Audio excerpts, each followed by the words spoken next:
ya. Udah lama itu, udah Saya lewat. ulang. Disitulah Oke, iblis saya ulang. pada saat Yesus disalibkan dan bangkit. Udah. Disitulah iblis dikalahkan di surga, dilemparkan. Udah. Sehingga surga itu ada suci dan perang. kudus. Itulah perangnya. Udah cepet bang. Udah. Supaya tidak terjadi lagi godaan-godaan Iya, seperti yang terjadi pada Adam waktu di surga udah. pertama. Iya, jangan diganggu lagi. Udah. Ya, Ada lanjut aja, Bang. rumah. Ada buah-buahan. Ada pemerintahan. Ada bekas lonte. Ada perang naga. Masih bisa Perang naga nggak ada. menyembah. Nggak ada. Masih Perang ada naga nggak ibadah. lagi. Perang naga nggak ada lagi. Perang naga nggak ada lagi. Perang naga nggak ada lagi. Perang naga Lewat Oke, itu. udah nggak ada lagi. Oke. Jadi masih ada aktivitas ya Bang ya di surga Anda ya. Iya, betul. Oke, baik. Bang Juma silakan Bang Juma tanggapi. Gimana? Oke. Bang Juma. Ya. Suara saya kedengaran? Jelas sekali, Bang. Kedengaran Bang. Jelas Oke. sekali. Ya.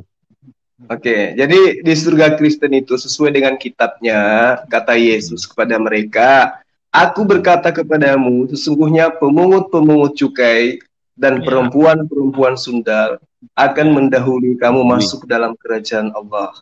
Ya. Benar ya? Nah, sekarang Benar. ketika perempuan-perempuan ini masuk ke dalam surga, kenapa masih dikatakan sebagai perempuan-perempuan bodoh? Bukankah surga itu menurut Anda adalah Gimana perempuan bodohnya di mana?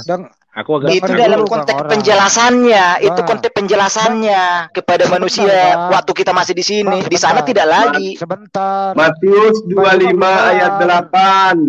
Gadis-gadis bodoh berkata pada gadis-gadis bijaksana, berikanlah kami sedikit dari minyakmu. Di sana ada minyak. Dijawab di sana ada minyak enggak? Itu perumpamaan. Itu perumpamaan. Itu perumpamaan. Arti minyak di situ adalah iman. Bagi yang mempersiapkan imannya akan mendapatkan kehidupan di surga. Biar Anda tahu, Anda jangan salah. Terus pelita itu apa?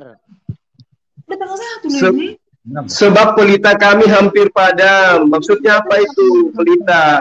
Apa itu pelita? Minyak perumpamaan. Minyak perumpamaan. Pelita perumpamaan juga. Artinya apa? Pelita itu terang. Bagi yang mempunyai iman yang kuat, maka terang imannya dia akan lebih besar.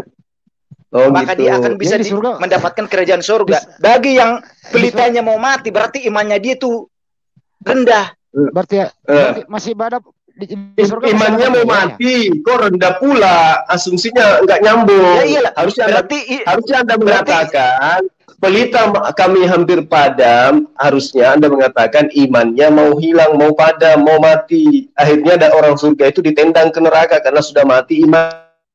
Iya, betul. Oke. Terus bagaimana selanjutnya? Dia akan ditendang bagi imannya yang tidak ada imannya. Karena iman kita ini kan gini loh.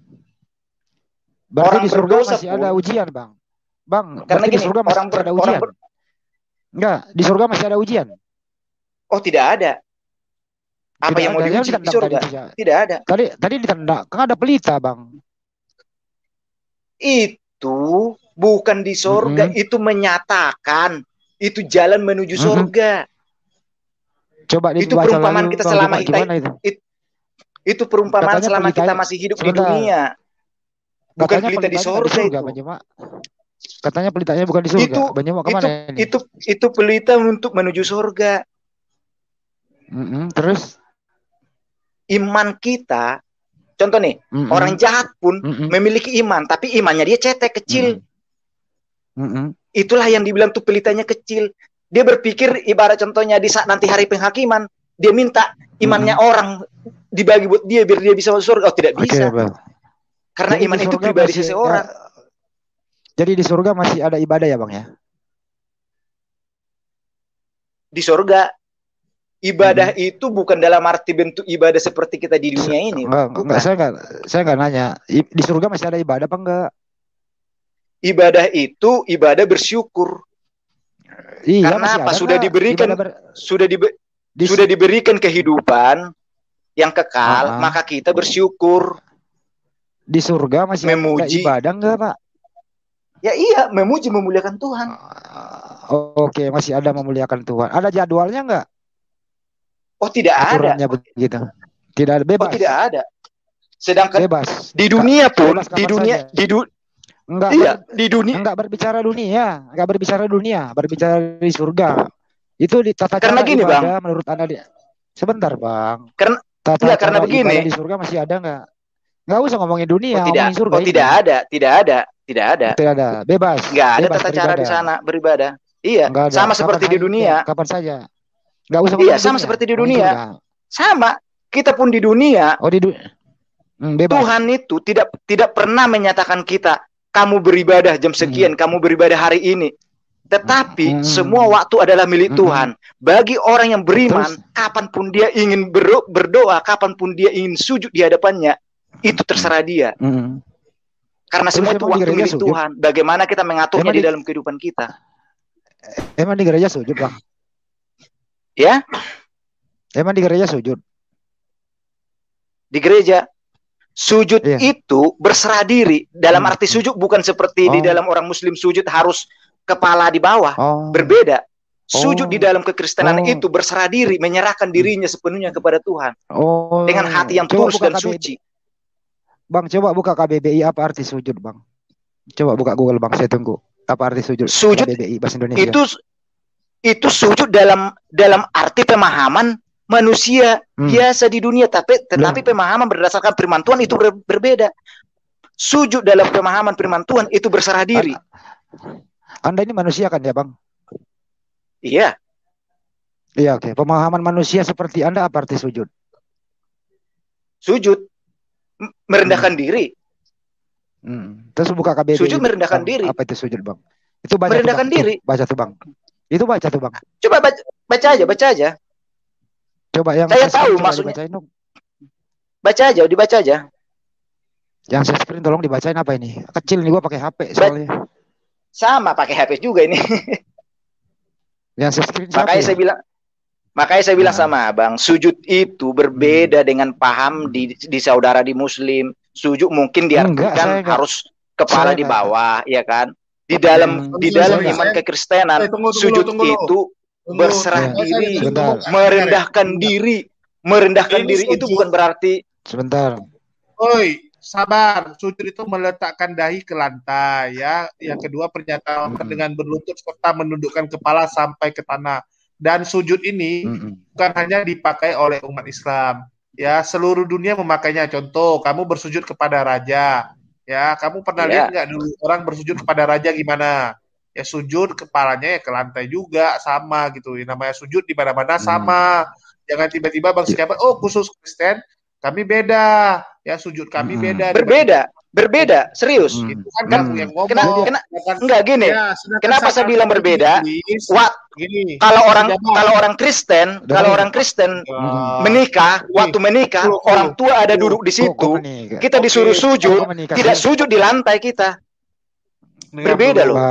Saat Alkitab itu ditulis, yang digunakan kan bahasa Yunani. Orang Yunani juga biasa sujud kepada raja-raja penguasa Romawi. Itu kalau ketemu kaisar Romawi ya sujud juga mereka. Ya abang sama gitu. Ini tiba pakainya beda narasinya. Abang percaya KBBI? Itu kan pemahaman. Bang, ya? Abang percaya KBBI enggak? Abang percaya KBBI enggak, Bang? Itu percaya dalam hal pelajaran secara umum. Saya akui secara umum, tetapi secara iman kekristenan sujud itu merendahkan diri. Berserah diri. Bang Sijabat berserah diri, sujud gitu, beda. Saya dari dulu juga tahu kalau di gereja itu boleh sujud kok. Kalau kamu memang mau sujud silakan sujud. Ini nggak ada oten lagi ya, nggak ada oten lagi. Nanti dibilang kita koyok loh. Enggak, sekarang saya tanya Anda dulu nih. Seandainya contohnya kalian punya penyakit lah, tidak bisa pinggang kalian untuk bertekuk lagi. Kalian terbaring di rumah sakit. Bagaimana kalian mau sujud berserah diri kepada Tuhan kalian? Saya tanya dulu. Berserah diri nggak perlu sujud. Oh Kak, nggak perlu Bang. Kalau kan kita diberi keringanan. Kalau kamu nggak bisa sujud, nggak bisa berdiri duduk. Kalau kami bisa duduk baring. Kami diberi keringanan Bang. Berarti kalau kalian itu membatasi sujud kalian. Sebentar dulu, sabar dulu, Bang. Bang, justru tidak membatasi, justru memberikan keringanan. Tidak ada alasan untuk tidak sholat kecuali mati, kecuali orang gila. Ini orangnya geblek ya gitu. Enggak, masalahnya gini. Sujud itu kan cuma untuk ekspresi gitu ya. Dan bukan masalah sujudnya gitu. Kalau nggak bisa, ya dia dengan cara berbaring gitu. Tapi merendahkan dirinya kepada Tuhan udah merendahkan sampai dasar. Gitu. Kan merendahkan itu berserah diri. Iya, rohmu yang diminta berserah diri, bukan tubuhmu yang diminta untuk merendahkan dirimu. Karena tidak ada manfaatnya. Di saat kamu merendahkan dirimu, tubuhmu merendahkan dirimu sampai ke lantai. Kalau memang hatimu tidak tulus, itu akan sia-sia semuanya. Giliran makan buah surga, makan buah surga, badannya ikut makan. Giliran ini cuma rohnya, ini pilih-pilih juga nih, kayak saklar juga ini ya. Kapan pakai? Jadi sekarang, iya benar. Bang, si jabat. Dengerin dulu, Bang. Sama seperti gini. Benar dulu, Bang. Dengerin dulu. Waktu Yesus di Bukit Getsemani itu rohnya yang sujud, apa fisiknya yang sujud? Rohnya dan maksudnya waktu fisiknya nggak ikut di Bukit Getsemani. Yang mana? Waktu yang mana? Waktu yang mana? Waktu maju 3 langkah. Sujud berdoa begitu. Itu sama fisiknya apa rohnya saja? Itu di situ waktu Yesus mencontohkan kepada pengikutnya, kepada manusia. Bagaimana cara berdoa berserah kepada Tuhan. Yesus di situ sujud kepada siapa, Bang? Yesus di situ sujud kepada siapa? Sujud dalam konteks mencontohkan pengajaran firman. Yesus di situ, dia sujud kepada siapa? Sujud itu di situ dalam konteks pengajaran, bukan sujud dalam arti sebenarnya. Dia itu sujud kepada Tuhan, bukan. Dia itu menunjukkan bagaimana cara kita berdoa kepada Tuhan. Sementara Yesus mengatakan, aku mengenal muridku mengenal aku, mereka mendengarkan perkataanku dan mengikuti aku. Ayo, sekarang Anda harus tahu. Anda harus tahu. Anda ikut siapa sampai Anda menyembah Yesus? Saya tidak menyembah Yesus. Saya menyembah Allah. Roh yang diam di dalam diri Yesus. Saya tidak menyembah tubuh Yesus. Karena tubuh Yesus adalah firman, jalan kebenaran dan keselamatan. Saya tidak menyembah tubuh Yesus. Saya menyembah roh yang diam di dalam dirinya. Itu yang saya sembah. Oh gitu. Bukan tubuh Yesus, bukan. Makanya sekarang Yesus tidak pernah. Sekarang ketika Anda beribadah, itu yang muncul di benak Anda itu Bapa, Yesus atau Roh Kudus? Bapa, Allah sendiri. Itu gimana? Yesus itu firman-Nya. Ya, maksud saya gambaran Bapa yang ada di dalam benak Anda itu kayak mana? Gambaran Bapa itu boleh kita gambarkan seperti waktu Yesus bangkit dari antara orang mati. Enggak. Maksudnya Anda membayangkan roh bangkit gentayangan gitu. Karena gini posisinya, Bang. Saya bisa menyatakan wujud roh Allah itu tidak jauh, tidak berbeda dengan wujud manusia. Kenapa saya berkata seperti itu? Karena apa? Allah menciptakan manusia segambar dan serupa dengan Allah sendiri, yaitu Adam yang diciptakan, bukan perempuan, bukan Hawa. Itu Anda dapat ilmu dari mana? Itu jelas ada di Kejadian. Allah menciptakan menurut rupanya. Orang-orang Yudaisme yang memiliki kitab itu apakah mengimani seperti apa yang Anda imani seperti sekarang ini? Oh, itu tergantung. Itu seperti manusia. Itu tergantung bagaimana mereka memahami firman. Nggak bisa tergantung. Yang lebih paham tentang Tanakh itu mereka atau Anda? Jadi begini, Bang. Ada orang mengklaim dia lebih mengerti akan firman. Tetapi pada saat kita uji kebenarannya, belum tentu. Jelas lebih mengerti mereka itu karena mereka mengerti original teks kitab mereka. Lah Anda? Original teks yang sudah diterjemahkan ke bahasa Indonesia tidak berbeda dengan original teksnya, maknanya ya. Tapi kalau penulisan ya pasti berbeda. Tetapi makna arti sebenarnya itu sama. Lah, buktinya iman Anda dengan mereka nggak ada yang sama. Salahnya di mana? Apakah Anda mengatakan mereka tidak mengimani Allah itu adalah roh melayang-layang di atas permukaan air? Tidak. Mereka juga tidak mengimani bahwa Allah itu serupa dengan manusia? Tidak. Siapa yang tidak mengimani? Orang-orang Yahudi lah. Ya? Orang-orang Yahudi. Orang-orang Yahudi lah. Anda mengatakan itu, sedangkan itu di Injil mereka, di Perjanjian Lama, jelas itu. Loh, yang Anda maksud Perjanjian Lama justru itu, mereka tidak mengimani Perjanjian Lama sebagai kitab Torah. Justru yang mereka tidak imani apa? Mereka hanya percaya Yesus hanyalah sebagai utusan, tidak percaya mereka adalah Yesus adalah Tuhan. Hanya itu saja perbedaannya. Yahudi dengan Kristen. Banyak. Bahkan mereka tidak mengetahui itu Yesus siapa. Tidak ngerti mereka Yesus itu siapa. Yang kalian sembah berupa anak manusia itu mereka nggak tahu. Itu siapa sebenarnya. Kok nggak tahu? Justru mereka sendiri yang menyaksikan justru di Israel sendiri kok kejadiannya. Waktu dia disalibkan juga saksinya juga orang-orang Yahudi juga. Iya, itu cerita di dalam kitabnya Kristen. Tapi tidak ada di dalam cerita di dalam kitabnya orang Yahudi. Itu fakta itu. Iya, di dalam kitab Kristen iya. Tapi di dalam kitabnya orang Yahudi tidak ada itu Tuhan disalib. Karena orang itu percaya Yesus itu hanyalah sebagai utusan, karena mereka tidak bisa memahami. Di kitabnya mereka tidak ada. Utusan. Mereka percaya Yesus sebagai penipu, utusan pun enggak. Yang percaya sebagai utusan itu Islam. Di kitab mereka tidak ada itu namanya Yesus. Di kitab kalian iya ada namanya Yesus. Maka dari itulah kalian ngambil kitabnya mereka, terjemahannya, untuk kalian cocok-cocokkan di dalam iman kalian.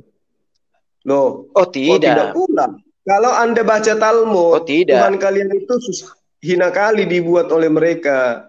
Yesus direbus di dalam tinja yang mendidih, di neraka lagi. Kalau itu hak mereka berkata itu udah saya bilang. Seperti ini Bang. Nah, contoh nih, ada saudara. Contoh Bang, tahu nggak Bang? Contoh ada saudara saya dari Muslim menyatakan Yesus bukan Tuhan. Yesus itu manusia biasa. Yesus itu begini. Saya tidak pernah marah. Itu hak mereka untuk menilai itu. Tetapi di saat mereka bertanya, saya akan jelaskan kebenarannya, gitu. Kan Yesus sendiri yang mengatakan begitu. Tunggulah nanti Bang waktunya Bang. Di saat saya nanti pergi ke Israel ketemu orang Yahudi, saya pastikan mereka akan percaya Yesus adalah Tuhan. Sudah 2000 tahun orang itu bermimpi. Sampai hari ini nggak ada itu cerita. Bapak kalau ke Israel ngomong kayak gini, saya tidak bermimpi. Sebentar. Anda kalau ke Israel ngomongnya sombong kayak gini, pulang tinggal nama Bang. Anda salah mengatakan itu. Mungkin Anda mungkin Anda jangan samakan saya dengan pendeta-pendeta yang lain, jangan samakan. Sekarang kalau Anda ke Yahudi, Anda ditanya, Yesus yang Anda tuhankan itu utusan Allah, utusan YHWH atau YHWH yang datang ke dalam dunia? Allah apa sendiri. Yang Anda jawab? Allah di mana sendiri kalau Anda ditanya, mana dalilnya di dalam kitab kami bahwa Allah datang dilahirkan manusia? Nanti akan saya tunjukkan nanti. Masalah di kitab mereka. Bahasa Ibrani. Saya untuk bahasa Ibrani nggak bisa.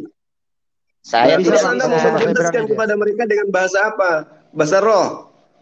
Kan boleh boleh nanti kita di sana nanti ketemu sama orang-orang yang bisa mengerti bahasa Indonesia.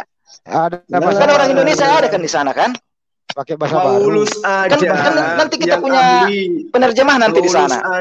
Apa susahnya Paulus sekarang? Yang ahli kitab itu tidak mampu mengkristenkan Yudaism, tidak mampu mengkristenkan Yerusalem, apalagi Anda yang hanya umat terjemahan, jangan mimpi.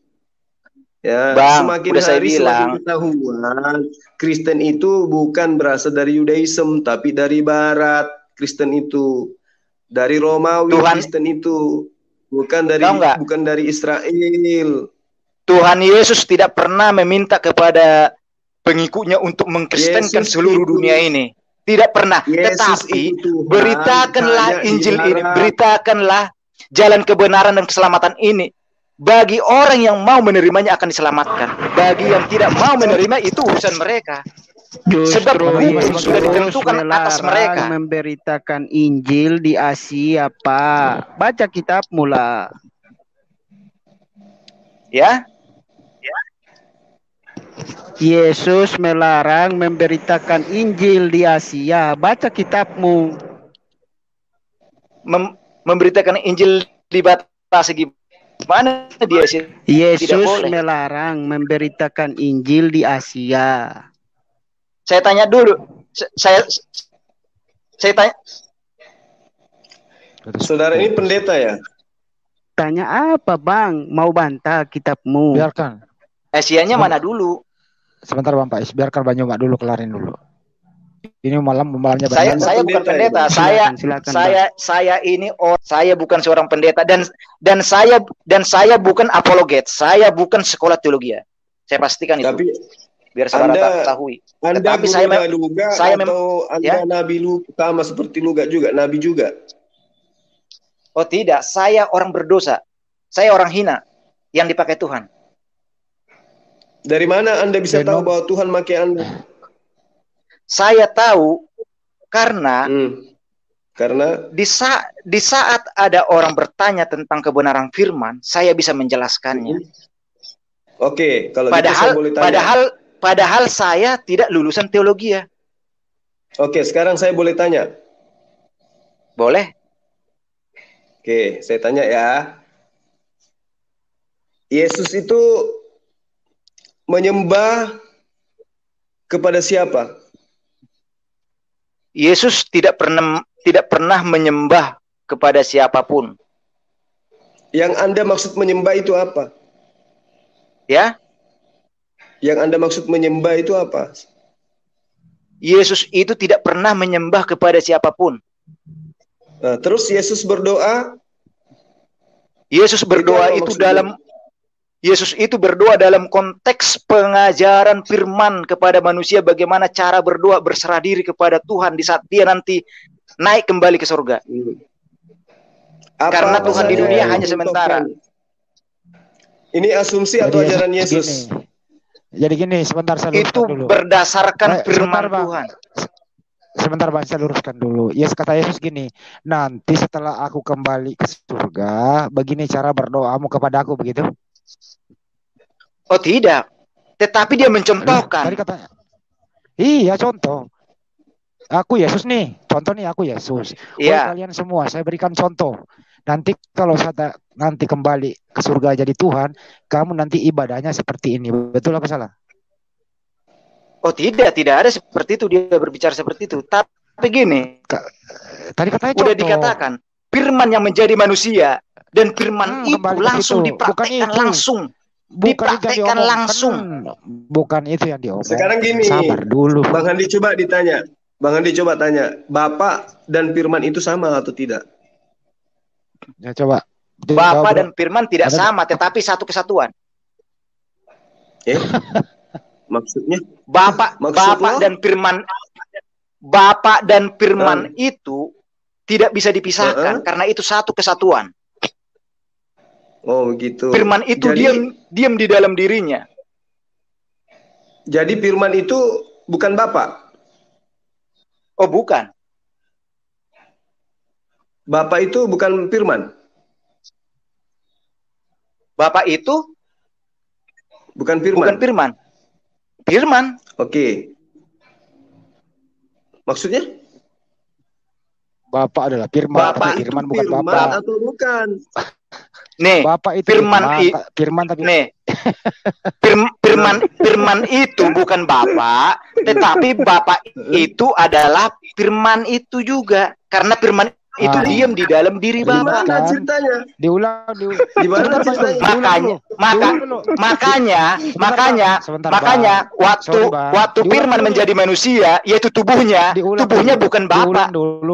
Diulang dulu dari awal. Bapak itu bukan firman, tapi firman itu adalah Bapak, betul? Iya. Oke. Apa? Betul. Jadi Bapak. Apa tadi? Bapak itu. Apa tadi? Bapak itu bukan firman, tapi firman itu adalah Bapak, betul? Bapa dan Firman itu satu kesatuan. Maksudnya gimana? Itu... Satu kesatuan kayak mana? Firman itu satu kesatuan gimana? Firman itu diam di dalam diri Bapa. Udah saya katakan, maksudnya dia dua pribadi menyatu gitu. Bukan dua pribadi. Terus itu satu pribadi. Satu kesatuan. Satu kesatuan. Loh, maksudnya satu kesatuan kayak mana? Berarti ada dua pribadi bersatu. Makanya waktu Yesus berkata apa? Aku di dalam Bapa, Bapa di dalam aku. Di mana itu terlaksana? Pada saat Allah menciptakan langit dan bumi dan segala isinya, berarti Firman di dalam Bapa. Tetapi waktu Allah turun ke dunia, Bapa di dalam Firman. Saya tanya, apakah Firman itu adalah Bapa? Apakah Firman itu adalah Bapa? Ya? Apakah Firman itu adalah Bapa? Tadi katanya bukan, sekarang iya. Baru juga berapa dalam menit, konteks begini, dalam konteks dia di kedagingan waktu turun ke dunia, Firman itu bukan Bapa. Nah, sekarang saya Firman tanya itu sama tubuhnya. Anda. Sekarang saya tanya, apakah Firman itu adalah Bapa? Iya. Gimana? Iya. Berarti yang menjadi manusia adalah Bapa. Firman yang menjadi manusia. Dan Bapa sebagai rohnya. Firman itu adalah Bapa. Betul? Iya. Firman. Iya. Berarti Firman itu adalah Bapa. Berarti yang menjadi manusia adalah Bapa. Betul? Iya. Kalau bahasa lurusnya betul. Firman. Ayo, jangan. Loh, tadi katanya Firman itu adalah Bapa. Yang menjadi manusia siapa? Jadi gini, di dalam konteks dia jadi begini, Bang. Di dalam Firman-Nya itu yang menjadi manusia dan Allah diam di dalam tubuhnya sebagai rohnya, karena roh inilah yang menghidupkan tubuh itu. Tunggu dulu. Kita luruskan dulu biar kita satu persepsi. Bapa itu Allah atau gimana menurut Anda? Bapa itu Allah. Oke, jadi kita nggak usah bawa nama Bapa ya, kita bilang Allah aja ya. Iya, oke. Jadi Firman itu adalah Allah. Iya, karena Firman itu dia diam di dalam. Ya? Ini diam di dalam gimana ceritanya? Jadi ada pribadi yang diam di dalam diri Bapa Allah gitu. Bukan pribadi. Jadi Firman dan Bapa itu satu kesatuan, tidak bisa dipisahkan. Gimana ceritanya? Anda bilang aja satu, nggak usah bilang satu kesatuan. Kayak klub bola aja. Allah dan Firman adalah satu. Oke. Nah, kalau satu berarti yang menjadi manusia adalah Allah. Firman yang menjadi manusia. Gimana sih ceritanya tadi kata? Tahu nggak Anda nih? Nih, saya katakan ya. Nih, Firman yang menjadi manusia, manusia tanpa roh maka dia akan mati. Berarti Allah membelah diri menjadi Firman. Nah, setelah membelah diri, Firman ini yang menjadi manusia, Allahnya tidak, gitu. Oh iya. Bukan membelah diri. Allah membelah diri. Bukan membelah diri namanya, bukan. Tapi bukan membelah diri namanya. Tapi memisahkan diri. Firman kok dipisahkan, orang dia satu kok, satu kesatuan, orang dia jadi rohnya kok. Oke, berarti yang menjadi manusia itu adalah Allah itu sendiri. Firman menjadi manusia bukan Allah, bukan. Pasti Firman. Berarti terpisah antara Allah dengan Firman. Oh tidak, satu kesatuan. Maka kalau seandainya Firman menjadi manusia, cuma supaya konsep ketuhanan Anda itu tidak kesasar. Allah itu adalah Firman itu adalah Allah. Nah, yang menjadi manusia, siapa? Nih saya katakan sama Anda ya. kalau cuma firman-Nya yang menjadi manusia tanpa ikut roh Allah di situ, maka firman itu akan mati, tidak berguna, tidak hidup. Makanya Allah itu diam di dalam dirinya sebagai rohnya. Makanya satu kesatuan tidak bisa dipisahkan. Jadi firman itu bukan roh. Jadi firman itu bukan roh. Firman bukan roh. Firman itu daging. Kalau Allah anak. Kalau Allah itu roh. Kalau firman bukan daging. Bukan roh. Bukan. Nah, terus yang Anda katakan bahwa Allah adalah firman yang mana? Sementara Allah adalah roh, firman bukan roh. Gimana ceritanya nih? Kan satu kesatuan dia. Loh, satu kesatuan lagi. Gimana cerita? Yang dikatakan satu kesatuan itu maksudnya suami dan istri menyatu, itu satu kesatuan. Kalau Allah adalah firman itu sendiri dan firman itu sendiri adalah Allah, itu bukan satu kesatuan, tetapi memang satu dia, satu. Anda tidak bisa menyamakan, berarti bersama-sama. Bang, Anda tidak bisa Anda tidak bisa menyamakan suami istri dengan hal firman dengan roh. Tetapi kalau Anda menyatakan satu kesatuan. Tetapi kalau Anda menyatakan roh dengan kita manusia ya, roh dengan jiwa satu kesatuan, tidak bisa dipisahkan. Nah, sekarang saya tanya, rohmu ya? Luruskan dulu tanya. Rohmu dan jiwamu itu beda enggak? Satu pribadi atau dua pribadi? Satu kesatuan. Satu beda pribadi antara roh dan jiwamu. Satu kesatuan itu melekat pada roh. Jiwa itu melekat pada roh. Jiwa itu akal. Beda satu pribadi enggak antara satu pribadi. Oke. Nah, sekarang firman itu roh. Ya? Firman itu roh. Oh, tidak. Firman itu bukan Allah roh. Itu kalau Allah roh. Berarti beda. Ya? Beda enggak? Berarti beda. Beda enggak? Sekarang saya tanya Anda dulu. Jiwa Anda dengan roh Anda, apakah jiwa Anda itu roh? Saya tanya dulu. Beda enggak?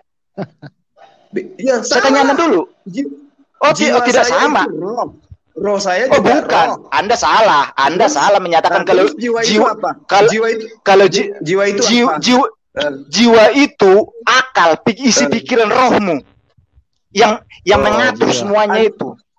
Itulah makanya dibilang apa? Tidak pernah orang dikatakan sakit roh, tidak pernah, tetapi sakit jiwa karena akalnya sudah lari.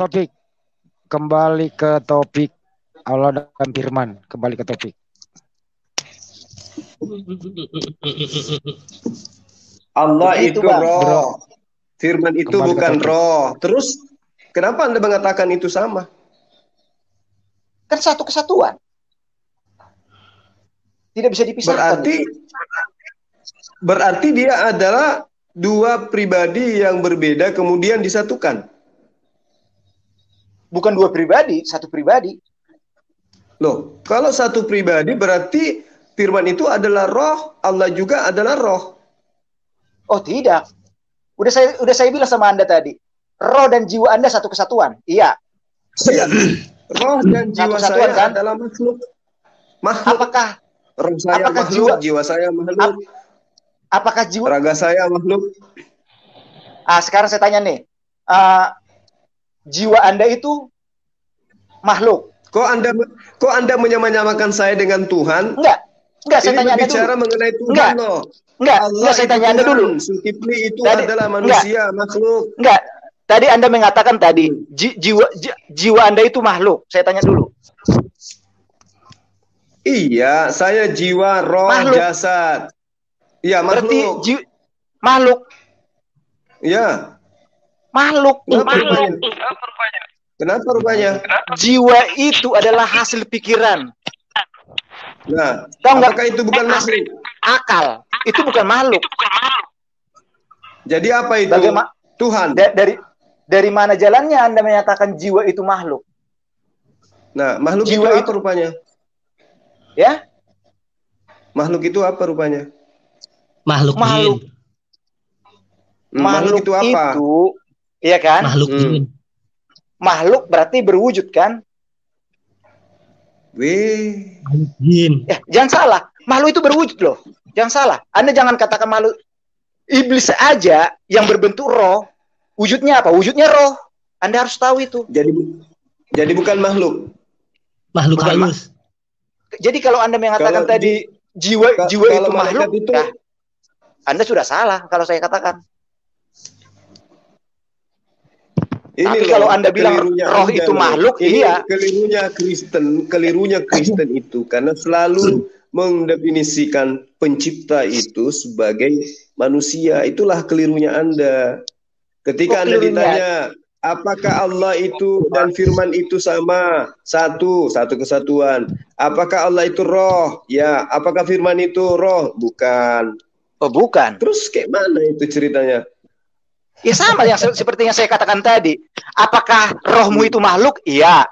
Apakah jiwamu itu makhluk? Kalau Anda mengatakan makhluk, ya saya angkat tangan sama Anda. Dari mana bentuknya jiwa jadi makhluk? Saya baru mengetahui di dunia ini adalah makhluk. Makanya Anda mengerti dulu, makhluk itu bahasa Arab. Berarti pikiran itu ucapan. Artinya ciptaan. Makhluk itu berwujud. Bang, makhluk itu berwujud, Bang. Makhluk itu berwujud. Semua yang diciptakan Allah ke dunia dikatakan makhluk itu berwujud. Batu, makhluk. Wujud itu juga air, makhluk. Artinya ada. Tuhan juga itu wujud. Tuhan itu ada. Itulah makanya aku bilang dari tadi. Tuhan itu tidak wujud. Zulkifli, Tuhan itu wujud atau tidak? Wujud lah. Wujud Allah itu apa? Roh wujudnya. Wujud itu bahasa Arab artinya ada, hadir. Emang ada? Kan ada. Allah itu kan ada. Iya. Iya, kan. Makanya sekarang saya katakan sekarang roh itu ada nggak? Ada. Mana dulu? Allah dengan firman dulu. Itu firman Anda katakan bukan roh. Ya toh? Dari tadi saya jelasin. Kalau firman bukan roh, lalu firman itu apa? Kalau firman itu bukan roh, berarti firman itu apa? Halo. Ucapan. Zulkifli, Abbas. Firman itu yang keluar dari mulut Tuhan. Firman itu aslinya, ya. Firman itu aslinya. Sebentar dulu. Kira-kira yang mau dialog sama Bang Juma siapa? Jangan kebanyakan. Siapa? Gini. Jangan 1, 2, 3, 4, 1 ya, satu aja. Ini kan pembahasan masalah surga ya. Iya. Suma. Ini siapa? Yang mau dialog dengan Bang Juma siapa?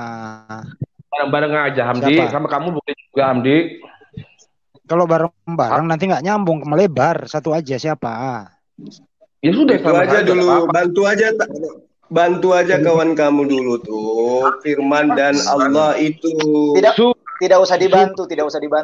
Suma, diam dulu. Di Tunggal kan sudah dibahas kemarin, Suma, Allah dan Bapa dan Roh Kudus itu adalah satu kesatuan, tapi esensi beda. Suma, ya. Kamu kalau tadi kamu bilang wujud Allah, sebentar dulu, sifat Allah itu katanya wujud, ya, wujud ada. Kamu itu berarti menentang Allah itu tidak bisa diusulkan, Suma. Si Zuma sekolah PAUD dulu dia berpintar. Ada enggak? Ini satu-satu ngomong. Allah itu ada. Kalian tuh tidak bisa menggambarkan Allah itu ada bagaimana. Kalau Allah itu ada, kau gambarkan Allah seperti apa? Kalau Allah yang kita nggak bisa digambarkan. Iya, kamu bisa gambarkan roh. Sekarang saya tanya, kamu bisa gambarkan roh? Suma, kalau Allahnya kita tuh bisa dia gambar segambar dengan kita. Saya tanya, jangan roh, karena kamu nggak tahu. Sekarang saya tanya sama kamu bisa gambarkan akal? Gini, Suma, roh. Nah, kamu cuma bisa bertanya. Kalau ditanya kamu nggak bisa. Sekarang saya tanya, kamu bisa gambarkan akalmu nggak? Saya mau menjelaskan dulu, Suma. Akal itu ada atau tidak ada? Kamu katakan ada. Coba kamu gambarkan akalmu ada seperti apa wujudnya akalmu? Suma ini Tuhan ya, ketuhanan kita, bahas ketuhanan kita. Kalau Allah yang kamu wujud, Allah yang kita itu ada dan gambaran dengan rupa kita. Allah kita itu adalah satu kesatuan dengan 3 esensi yang berbeda, Suma. Itu sudah kemarin kan dibahas di Tunggal, Suma. Sekarang terus dan itu nggak tuntas sampai hari ini. Sekarang coba saya tanya samamu. Kalau kamu katakan Tritunggal, di mana Yesus mengajarkan tentang konsep Tritunggal? Itu tidak dijelaskan di Alkitab. Tapi cuma makanya berarti itu cuma asumsi doang kan? Saya tidak ingin asumsi. Konsep ketuhananmu cuma asumsi. Sekarang saya tanya samamu. Tuhan itu ada. Nah, coba kamu gambarkan Tuhan itu seperti apa? Protesmu. Gambar Tuhan kita adalah sebagai manusia. Dia turun jadi manusia. Sudah. Allahmu sudah apa, Suma? Allahmu. Tuhan turun jadi manusia. Suma. Apaan itu? Kurang ajar kali kau sama Tuhanmu. Sekali kau, Allahmu tidak bisa berkuasa sekali kau. Ada Allahmu di arti. Berarti kamu ingin mengatakan Tuhanmu turun benar nggak? Emang kenapa Tuhan bisa Allahnya kamu bisa apa tidak? Allahmu Tuhan saya bukan begitu bang. Bukan begitu bang. Jadi gini, waktu Tuhan turun ke dunia, roh itu tidak pernah berak, tidak pernah makan. Mulutnya diam dulu ya, satu-satu. Jangan ngerotes kamu, Samdi. Suma ngomong sama saya, Suma. Ya, kamu bisa ada ilmunya. Sebentar dulu. Anda langsung masuk, langsung nantang. Anda ini punya ilmu apa enggak? Anda punya ilmu apa enggak? Tuhan kamu katanya. Sebentar Banyuma. Tuhannya katanya turun menjelma menjadi manusia. Berarti Tuhanmu turun untuk Nah, itu Tuhan juga enggak? Oke, saya jawab. Enggak ya. Itu juga Tuhan enggak menurut kalian? Saya jawab ya. Kenapa emangnya? Kalau dia jadi manusia itu sudah haknya dia jadi manusia. Dia berkuasa. Iya, kalau Tuhan kamu itu jadi manusia terus dia apakah juga nya itu adalah Tuhan? Kita tidak menyembah ngengeknya. Kita tidak menyembah ngengek, tapi kita menyembah ajarannya, firman-Nya. Iya, tapi Tuhanmu punya Tuhanmu punya Emang kenapa Tuhan kita berkuasa? Saya tanya, jangan emosi, saya tanya aja. Bang, Tuhan yang berak itu tubuh. Tuhan itu yang diam di dalam dirinya, yaitu roh. Roh itu tidak pernah berak. Roh tidak pernah berak. Roh tidak pernah makan. Yang makan itu tubuh. Juma menjelma jadi manusia kan? Firman yang menjadi manusia, bukan Tuhan yang menjelma jadi manusia. Firman yang menjadi manusia. Berarti Firman itu bukan Tuhan. Banget suara. Ini mau dialog Firman itu bukan Tuhan. Tuhan cuma kuasa, Tuhanmu bisa katanya wujud ada. Adanya bagaimana? Saya jelaskan dulu adanya gimana. Ya itu semua, jelaskan dulu. Jangan cuma wujud-wujud aja. Tahu wujudnya Allahmu, tahu. Ini saya jelaskan. Tidak ada manusia yang bisa menggambarkan Tuhan kecuali Tuhan palsu yang bisa digambarkan. Kalau Tuhan sang pencipta alam semesta itu tidak bisa digambarkan oleh manusia. Kenapa? Karena tidak ada manusia yang pernah melihat Tuhan. Hanya ajaran pagan yang pernah melihat Tuhannya. Menggambarkan Tuhannya mati, dibunuh oleh manusia, itu ajaran pagan. Kalau Tuhan tidak pernah mati, Tuhan tidak pernah mati. Yang mati itu tubuhnya, roh, karena Tuhan itu tetap roh. Roh itu tidak pernah mati. Ya, kau katakan Zulkifli itu tidak pernah mati. Yang mati itu adalah tubuhnya. Ayo, kamu punya akal nggak? Iya. Tuhan itu tidak pernah mati. Yang mati adalah tubuhnya. Ayo. Anda harus tahu. Mana? Zulkifli itu diciptakan.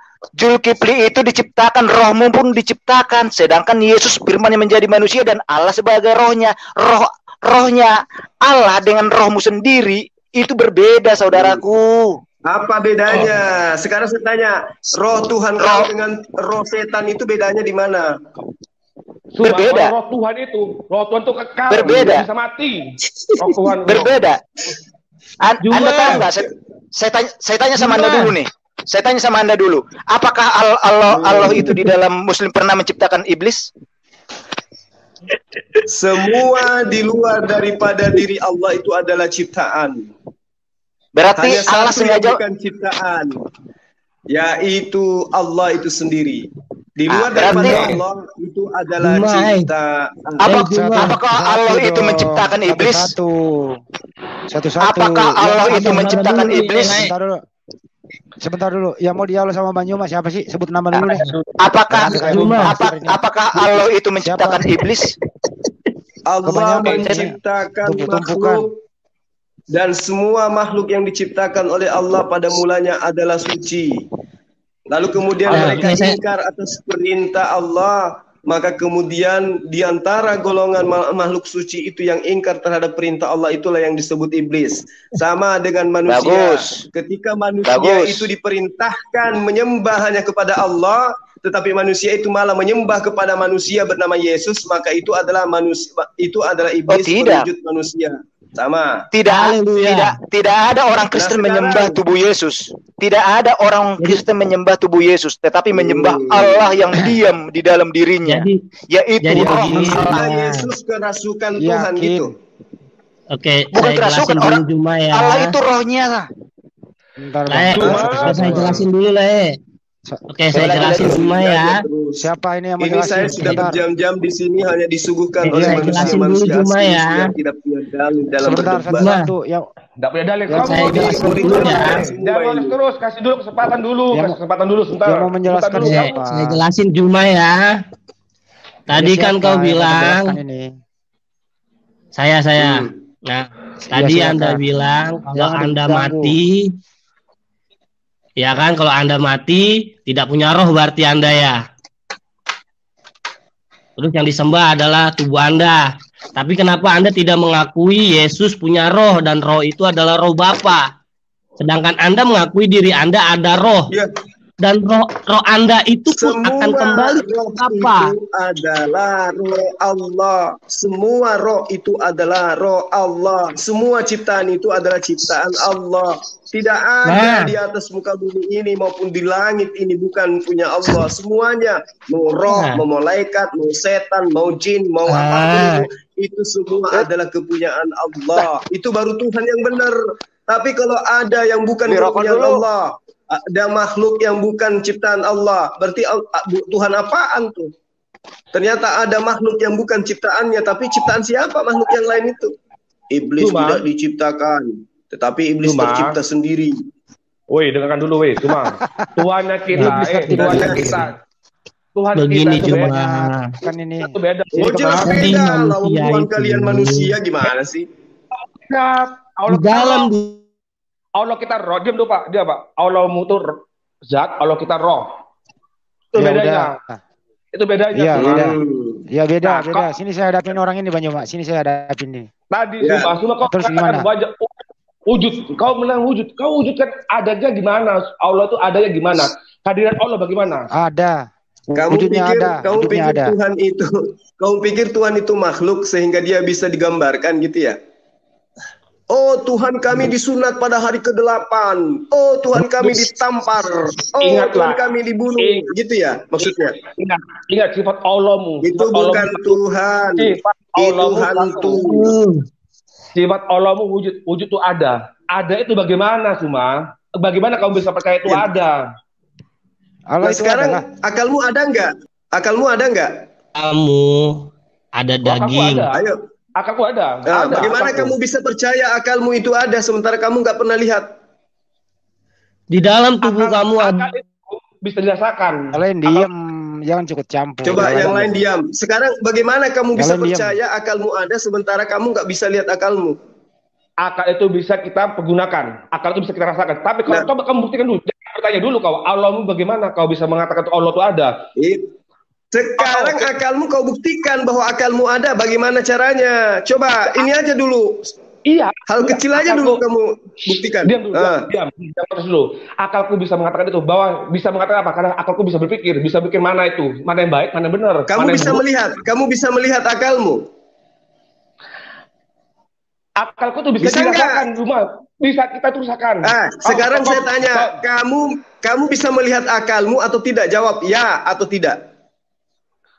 Kau tahu nggak wujud Allah itu gimana? Saya tanya, kamu bisa melihat akalmu atau tidak?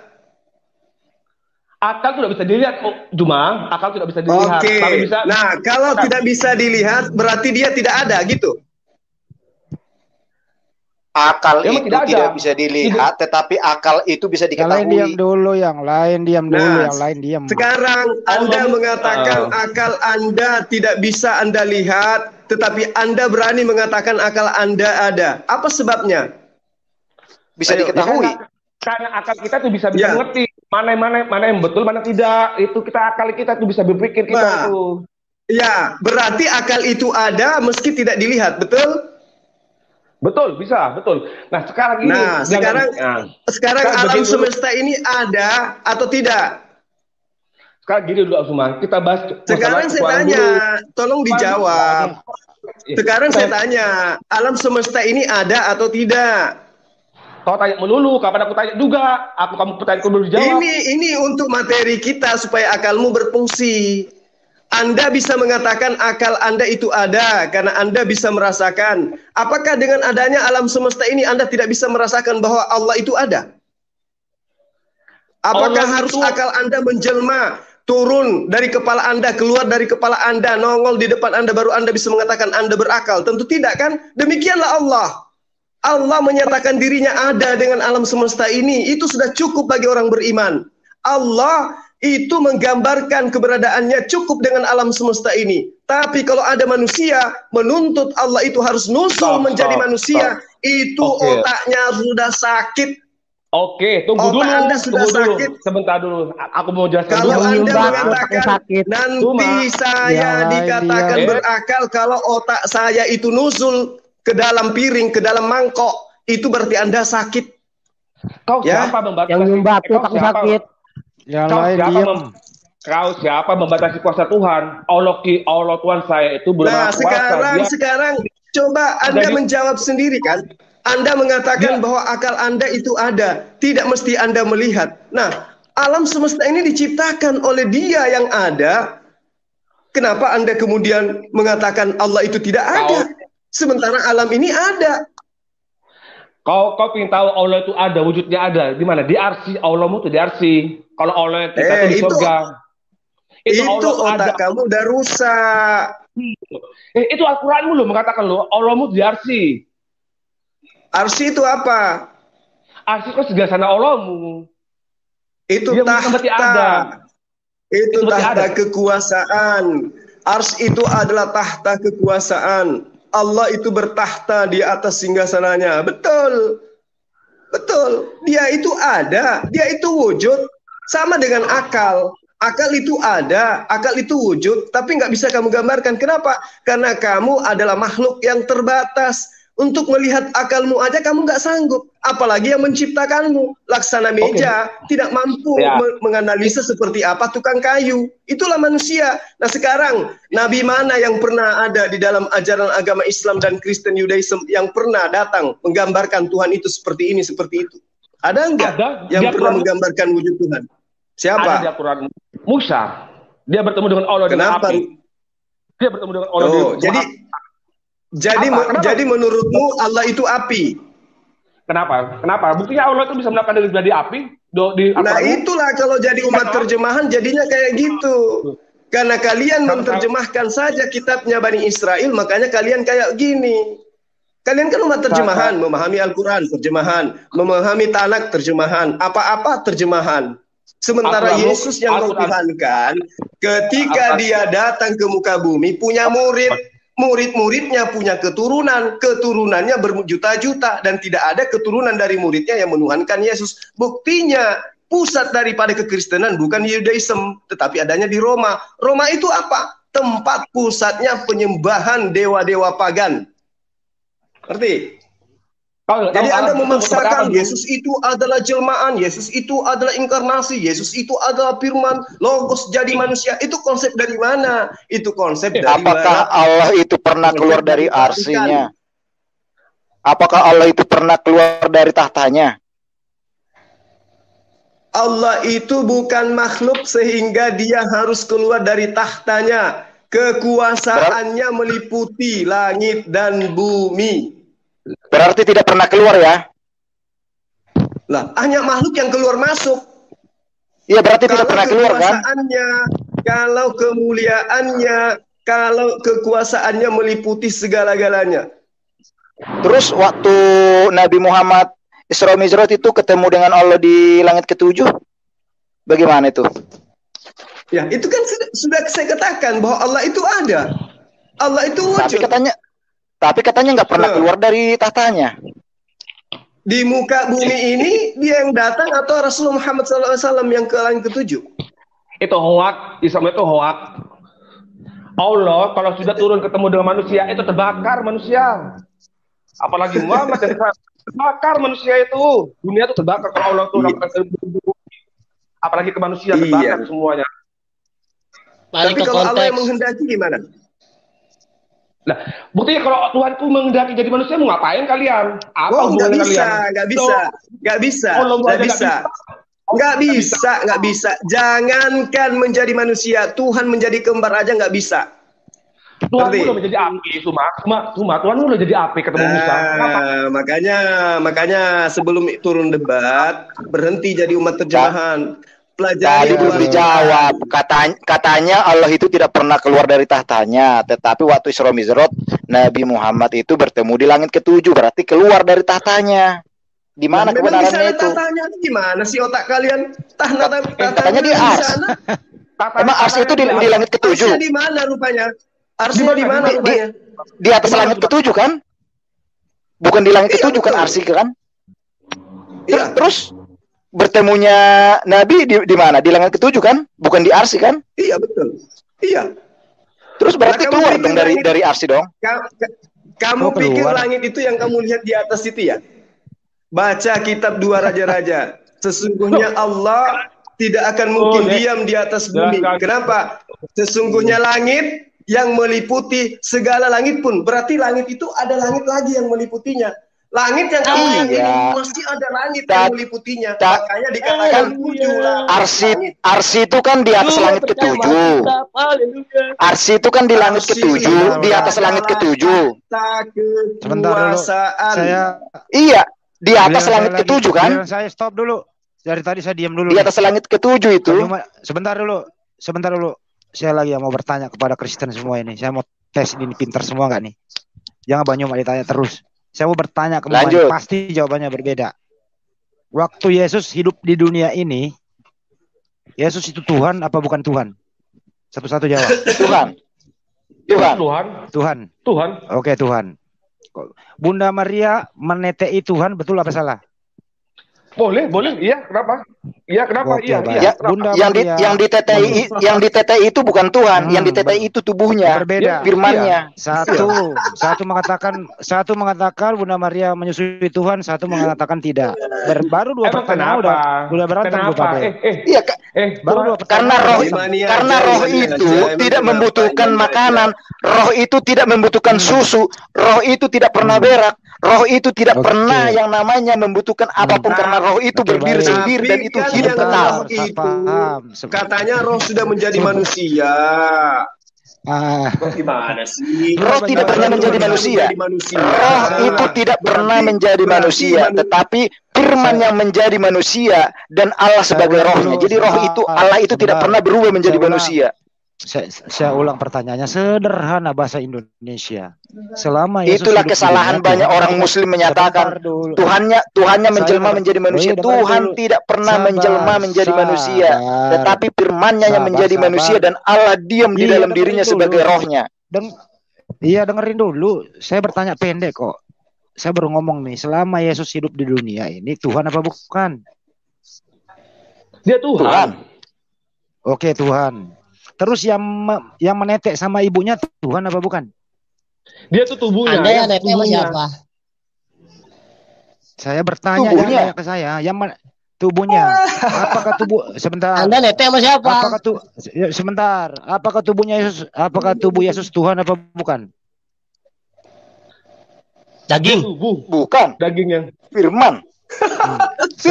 Bukan roti hidup. Saya ulang lagi. Apakah tubuhnya Yesus Tuhan apa bukan Tuhan? Pada diam. Bukan Tuhan tubuhnya. Saya itu tanya firman. lagi. Saya tanya lagi bahasa Indonesia. Apakah tubuhnya Yesus adalah Tuhan? Tubuh. Bukan Tuhan. tetapi firman yang menjadi manusia. Tubuhnya Yesus bukan Tuhan menurut Anda. Yang satu, silakan jawab. Dia Tuhan. Bukan menurut saya, menurut firman itu. Menurut firman, oke. Tubuhnya bukan Tuhan. Yang lain ada 3 orang nih. Ragu-ragu. Tuhan ya, belum jadi yang manusia. Tuhan itu rohnya. Ya lo diam, udah jawab. Tubuhnya bukan Tuhan. Yang lain silakan. Tuhan kita itu ya Bapa, Anak dan Roh Kudus. Saya nggak nanya itu. Saya nggak nanya itu. Saya nggak nanya itu. Tubuhnya Yesus. Oi. Mau jelas. Oi, tubuhnya Yesus. Tubuhnya Yesus Tuhan apa bukan? Tubuhnya Yesus Tuhan apa bukan? Tubuhnya bukan itu firman yang menjadi manusia. Kamu udah diam.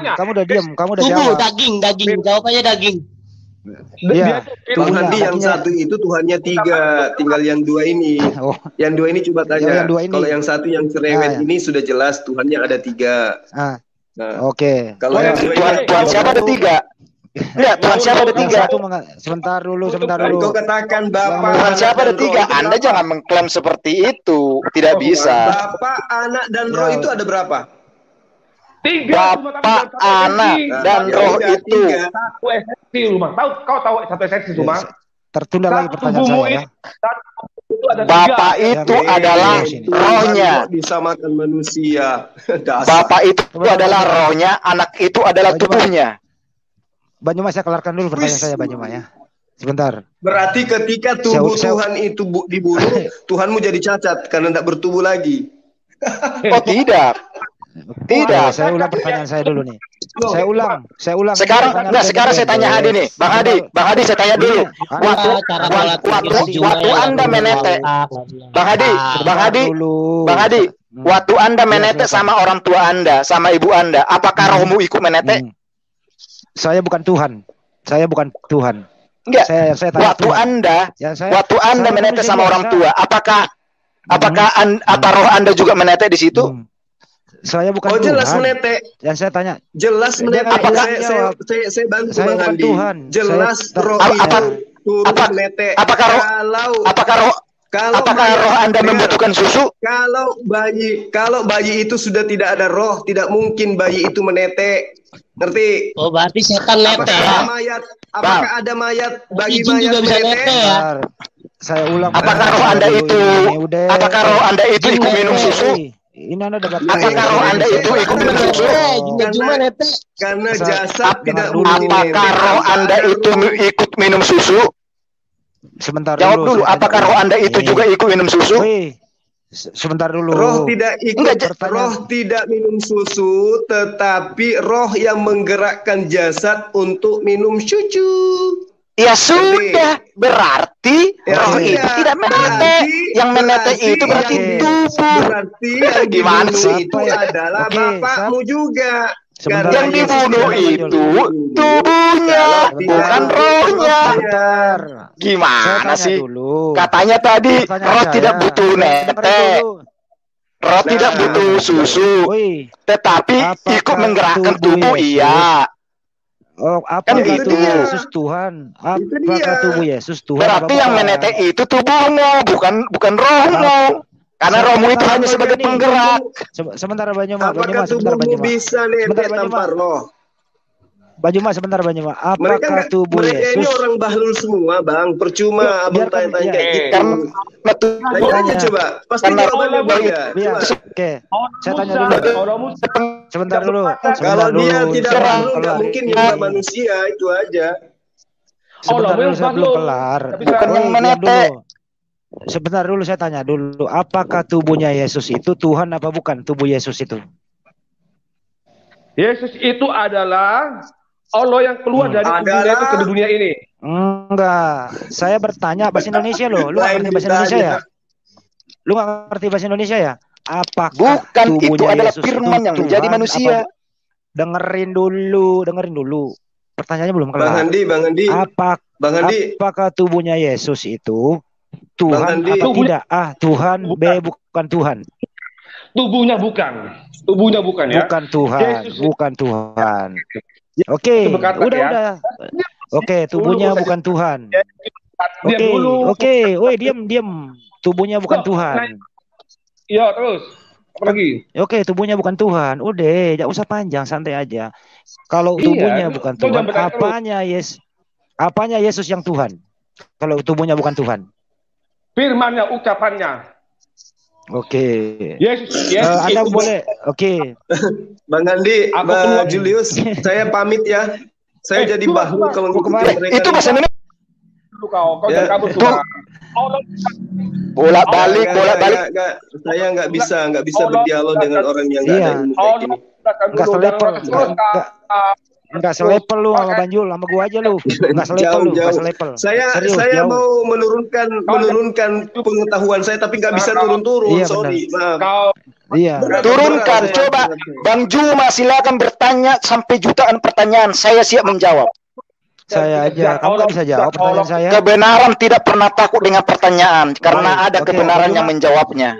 Bang Juma diam aja jadi saksi. Silakan bertanya sampai miliaran pertanyaan. Saya siap menjawab. Oke, silakan jawab ya. Saya tahu Anda punya kuping. Jadi setiap pertanyaan pasti Anda jawab, tapi jawaban Anda nggak ada yang benar, asumsi semua. Karena Anda memaksakan jawaban sesuai dengan kehendak iman Anda, itu tidak bisa. Nah sekarang coba mohon maaf Bang Handi, sebelum saya keluar saya tanya dulu ini yang paling besar mulutnya nih. Siapa Yesus menurut Yesus? Siapa Yesus menurut Yesus? Dia adalah sebagai utusan dan sekaligus Tuhan. Di mana dia katakan seperti itu? Oke, saya jelaskan. Di mana dikatakan? Yohanes 8:42. Ia pun mengatakan, barang siapa melihat aku, ia melihat Bapa. Yohanes 14:9. Yesus sendiri kan itu menurut Yohanes. Sekarang saya tanya. Itu perkataan Yesus yang dituliskan. Itu perkataan Yesus yang dituliskan oleh Yohanes. Anda harus tahu. Itu bukan perkataan Yohanes. Yang sudah dijawab. Anda jawab siapa Yesus menurut Yesus, bukan menurut Yohanes. Menurut Yesus loh. Menurut Yesus, ya kan? Itu langsung perkataan Yesus yang dituliskan di kitab Yohanes, ya.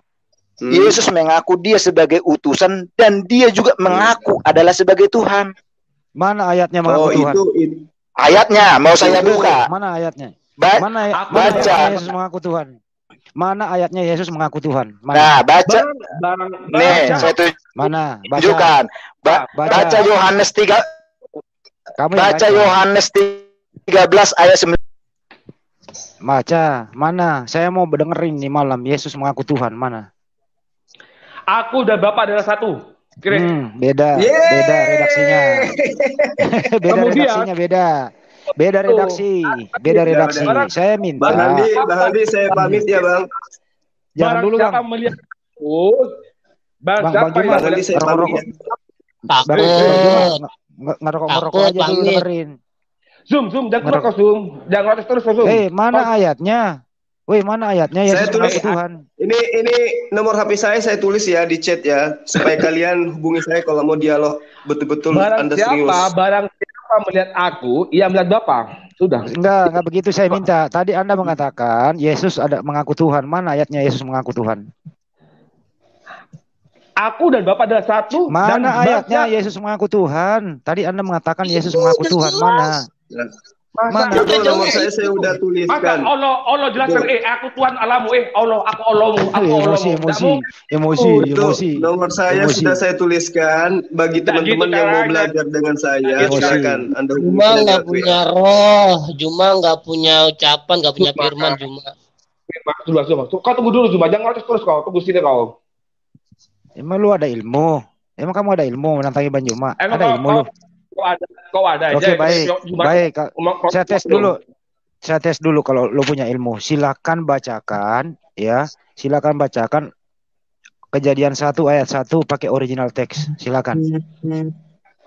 Kalau kau punya ilmu. Kau baca aja sendiri. Katanya punya ilmu. Kita ini orang Indonesia, bukan orang luar. Sebentar, Bang. Diam dulu. Firman Tuhan itu harus mengerti untuk diapa. Silakan bacakan. Dengerin dulu bahasa Indonesia. Silakan bacakan original teks Kejadian 1 ayat 1. Itu aja pendek kok. Saya beri clue-nya. Ya, saya kasih clue-nya ya. Di situ ada kata hasamayin. Silakan, saya kasih clue.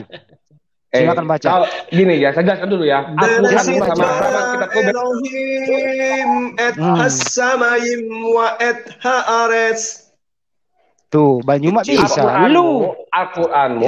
Gini. Aku ini bukan umat. Aku ini di Indonesia tidak mempelajari umat terjemahan. Lu nggak seimbang sama Banyu mah. Umat terjemahan lu. Nomor saya sudah ada ya, saya kirim ya. Kita tuh hanya ngerti bahasa Indonesia. Bahasa Arab yang mau belajar privat. Tuhan kita ngerti semua bahasa. Bukan bahasa Arab kau mengerti. Jadi Anda yakin lembaga Alkitab Indonesia terjemahannya benar semua gitu? Oh, udah pasti benar. Benar. Mari kita cek fakta. Pasti benar. Baik. Mari sebentar dulu, diam dulu kau. Kau ada ilmunya kau. Woi, kau ada ilmu kau. Udah tes lulus. Silakan saudaraku muslim, siapapun yang mau bertanya kepadaku di nomor 0812 8101 2114 RC Jabat. Oke. Saya di Jakarta bertemu langsung juga saya ada. Sebentar. Kamu nggak lulus, diam kau. Kau nggak bisa baca Bibelmu. Kau diam dulu. Topiknya kau ini adalah surga. RC Jabat itu tadi bukan tahta surga itu. Nggak bisa itu. Sekarang saya tanya kalian semua di sini umat terjemahan ya. Apakah lembaga Alkitab Indonesia itu terjemahannya benar semua? Diam dulu. Apakah lembaga Alkitab Indonesia itu terjemahannya benar semua? Benar semua. Kalau saya kasih contoh salah, gimana? Mungkin hanya perbedaan penulisan tapi maknanya pasti sama. Mana contohnya? Yang junjungan itu menyatakan yang maha tinggi. Saya belum. Kamu tamatan apa? Ijazahnya apa? Saya belum kok pada. Jangan bilang salah. Jangan menyalahkan kalau kalian juga belum tentu benar. Mungkin dia mau menanyakan kata junjungan itu artinya apa? Yang maha tinggi. Siapa yang ngomong junjungan? Anda jangan baper. Orang saya belum ngomong, Anda udah sewot duluan. Siapa yang ngomong junjungan? Sendiri itu ada tanda kurung. Saya belum junjungan ini. Dengerin dulu. Dari mana lembaga Alkitab Indonesia itu ya memperoleh kata rasul? Monggo. Dari mana asal usulnya ada kata rasul? Monggo. Karena kita di Indonesia kita mengakui bahasa Indonesia, kita gunakan itu. Udah. Apakah rasul bahasa Indonesia? Tanyakanlah sama pembuat Alkitab itu. Rasul itu kan hanya sebagai gelar. Itu kan gelar. Itu gelar loh itu. Rasul itu gelar, nabi itu gelar. Dengerin dulu, saya nggak minta terangkan apa itu rasul. Dari mana? Dengerin dulu, kau diam nggak ngerti kau bahasa asli kau. Dari mana lembaga Alkitab Indonesia untuk menguji kebenaran Alkitab itu kita menguji firman-Nya. Dengerin dulu dari mana mau dibikin rasul, mau dibikin apa juga itu tidak masalah kalau selaku mengacu kepada utusannya. Imani saja. Dari mana lembaga Alkitab Indonesia memperoleh kata rasul?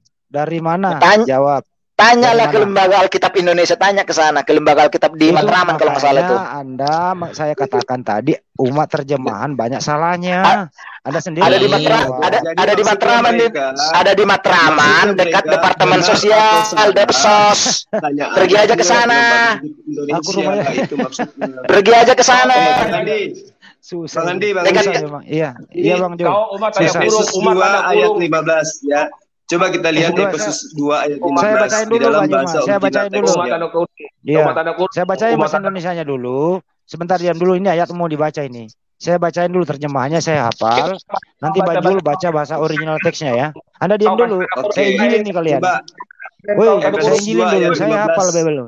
Efesus 2 ayat 15. Dengan dengerin dulu. Kamu nggak ada ilmunya, diam dulu. Ini bukan itu. Coba biarkan dibaca dulu, biarkan dibaca sebuah di situ. Iya. tanda kurung banyak tanda kurung. Woi, hargai Bible mau dibaca, hargai Bible mu. Al-Quranmu baca juga, woi.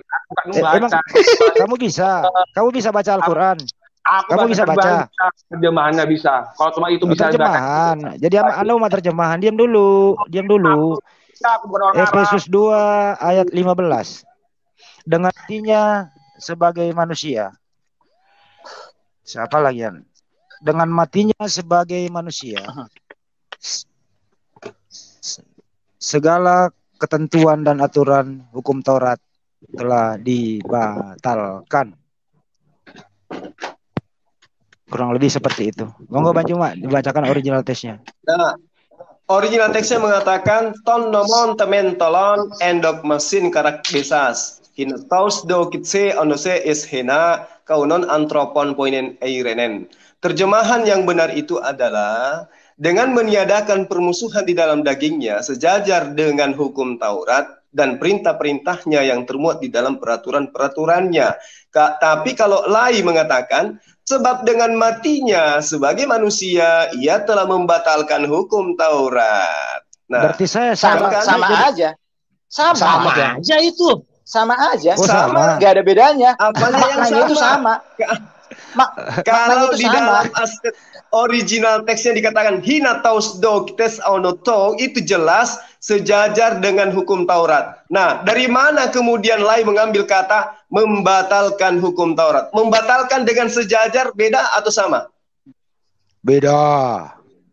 Beginilah korban umat terjemahan. Udah. Makanya jangan umat berarti saya tinggalkan aja deh, Bang Handi. Iya. Saya tinggal kelas ini enggak selepel. Tunggu dulu, Bang Juma, silakan catat nomor saya. Panggil dulu teman-temanmu semuanya yang pintar-pintar. Panggil dulu temanmu semua yang pintar-pintar. Nanti bisa kita uji nanti. Saya catat di nomor ini 0812 Coba 0812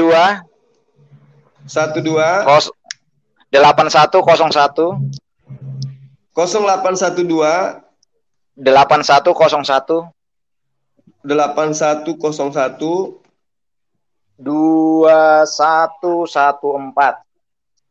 2114. Oke, atas nama siapa? Si Jabat. Asi. Si Jabat. Oke. Si Jabat. Ya. Oke, besok saya kirim linknya ya. Saya tunggu di room Zoom. Oke. Makasih, Bang. Oke, Bang. Oke, Bang Andi, saya pamit duluan. Adindra Julius. Iya. Umar. Umar. Oke. Tanda kurung. Jelaskan kalau tanda kurungnya. Shalom. Oke, assalamualaikum. Waalaikumsalam. Warahmatullahi wabarakatuh. Shalom. Kau bahas lagi ke topiknya. Kau adik-adik itu tunggal. Kau lari kemana lagi? Kau bahas surga itu loh kau. Surgamu itu gimana? Iya santai. Kau udah tadi kau udah dibahas. Tadi udah dibahas surga. Anda telat. Surga kau lari kemana? Tadi udah disimpulkan. Ini kalau soal Tritunggal ini. Ada telat ini. Silakan. Kalau Tritunggal ini ibaratnya di tubuh kita ini tubuh manusia ada daging, ada roh, ada ucapan. Ucapan itulah firman. Tritunggal ini selalu menyatu ya, Bang? Bang. Ya. Tritunggal ini selalu menyatu ya? Tritunggal ini selalu menyatu. Kalau setiap makhluk itu mendapatkan wahyu enggak? Dalam tubuh Anda ada roh. Iya. Di dalam tubuh ada roh, ada daging, ada ucapan. Nah, ya, makanya kalau orang katakan ucapan itu adalah doa. Nah, jangan diputar, Bang. Ini Tritunggal ini. Dulu kalau Bang. Dulu. Ini Tritunggal ini selalu menyatu apa enggak? Ini Tritunggal selalu menyatu apa enggak? Iya, pasti satu lah. Oke, menyatu. Itu Tritunggal salah satunya Yesus ya? Betul? Iya, betul. Oke. Yang dikandung Bunda Maria siapa? Yesus. Jadi Bunda Maria enggak mengandung Tritunggal? Enggak. Yang dikandung Bunda Maria siapa? Yesus. Yesus. Katanya Tritunggal enggak pernah berpisah, menyatu. Pas dikandung Bunda Maria dipisah. Makanya tadi dengarkan saya bicara. Dipisah. Allah berfirman. Allah berbicara. Sebentar, saya ulang dulu. Itu Tritunggal itu selalu menyatu apa berpisah? Tritunggal. Menyatu. Termasuk Allah Bapa, Anak dan Roh Kudus selalu menyatu, betul? Iya, betul. Tidak pernah berpisah. Mau kemana emang kalau berpisah? Oke, baik. Yang dikandung Bunda Maria siapa? Yesus. Berpisah apa menyatu? Berpisah dalam hal apa?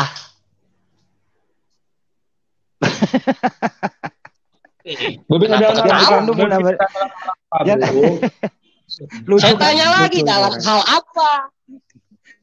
Yang dikandung Bunda Maria Yesus, betul? Yesus. Termasuk Roh Kudus dikandung Bunda Maria? Iya. Allah Bapa juga dikandung Bunda Maria? Bapak kan berfirman itu. Katanya Tritunggal nggak selalu menyatu, tidak pernah berpisah. Giliran dikandung Bunda Maria logikanya dipisah. Begini, nih logikanya jangan begini berlogika. Ya. Saya ulang pertanyaan. Andi, apakah nih Pak Andi gini nih Pak Andi. Dengerin dulu. Anda sedang berbicara, nih kayak di YouTube ini berbicara ngobrol ya kan? Di situ Anda berbicara gitu.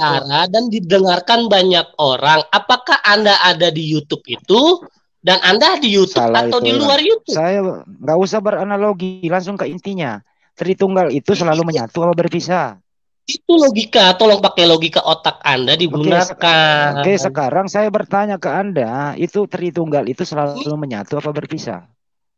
Ini yang Anda bicarakan mengenai Allah, mengenai Tuhan, ya. Tuhan itu di luar logika. Ya, dengarkan dulu. Anda mau dijawab, tapi Anda nggak mau mendengarkan. Oke, silakan. Nah, saya katakan lagi, kalau Anda berbicara di YouTube, ya kan? Apakah Anda itu tidak meninggalkan diri Anda yang saat ini di luar YouTube ini sehingga Anda ada di YouTube? Saya bukan Tuhan.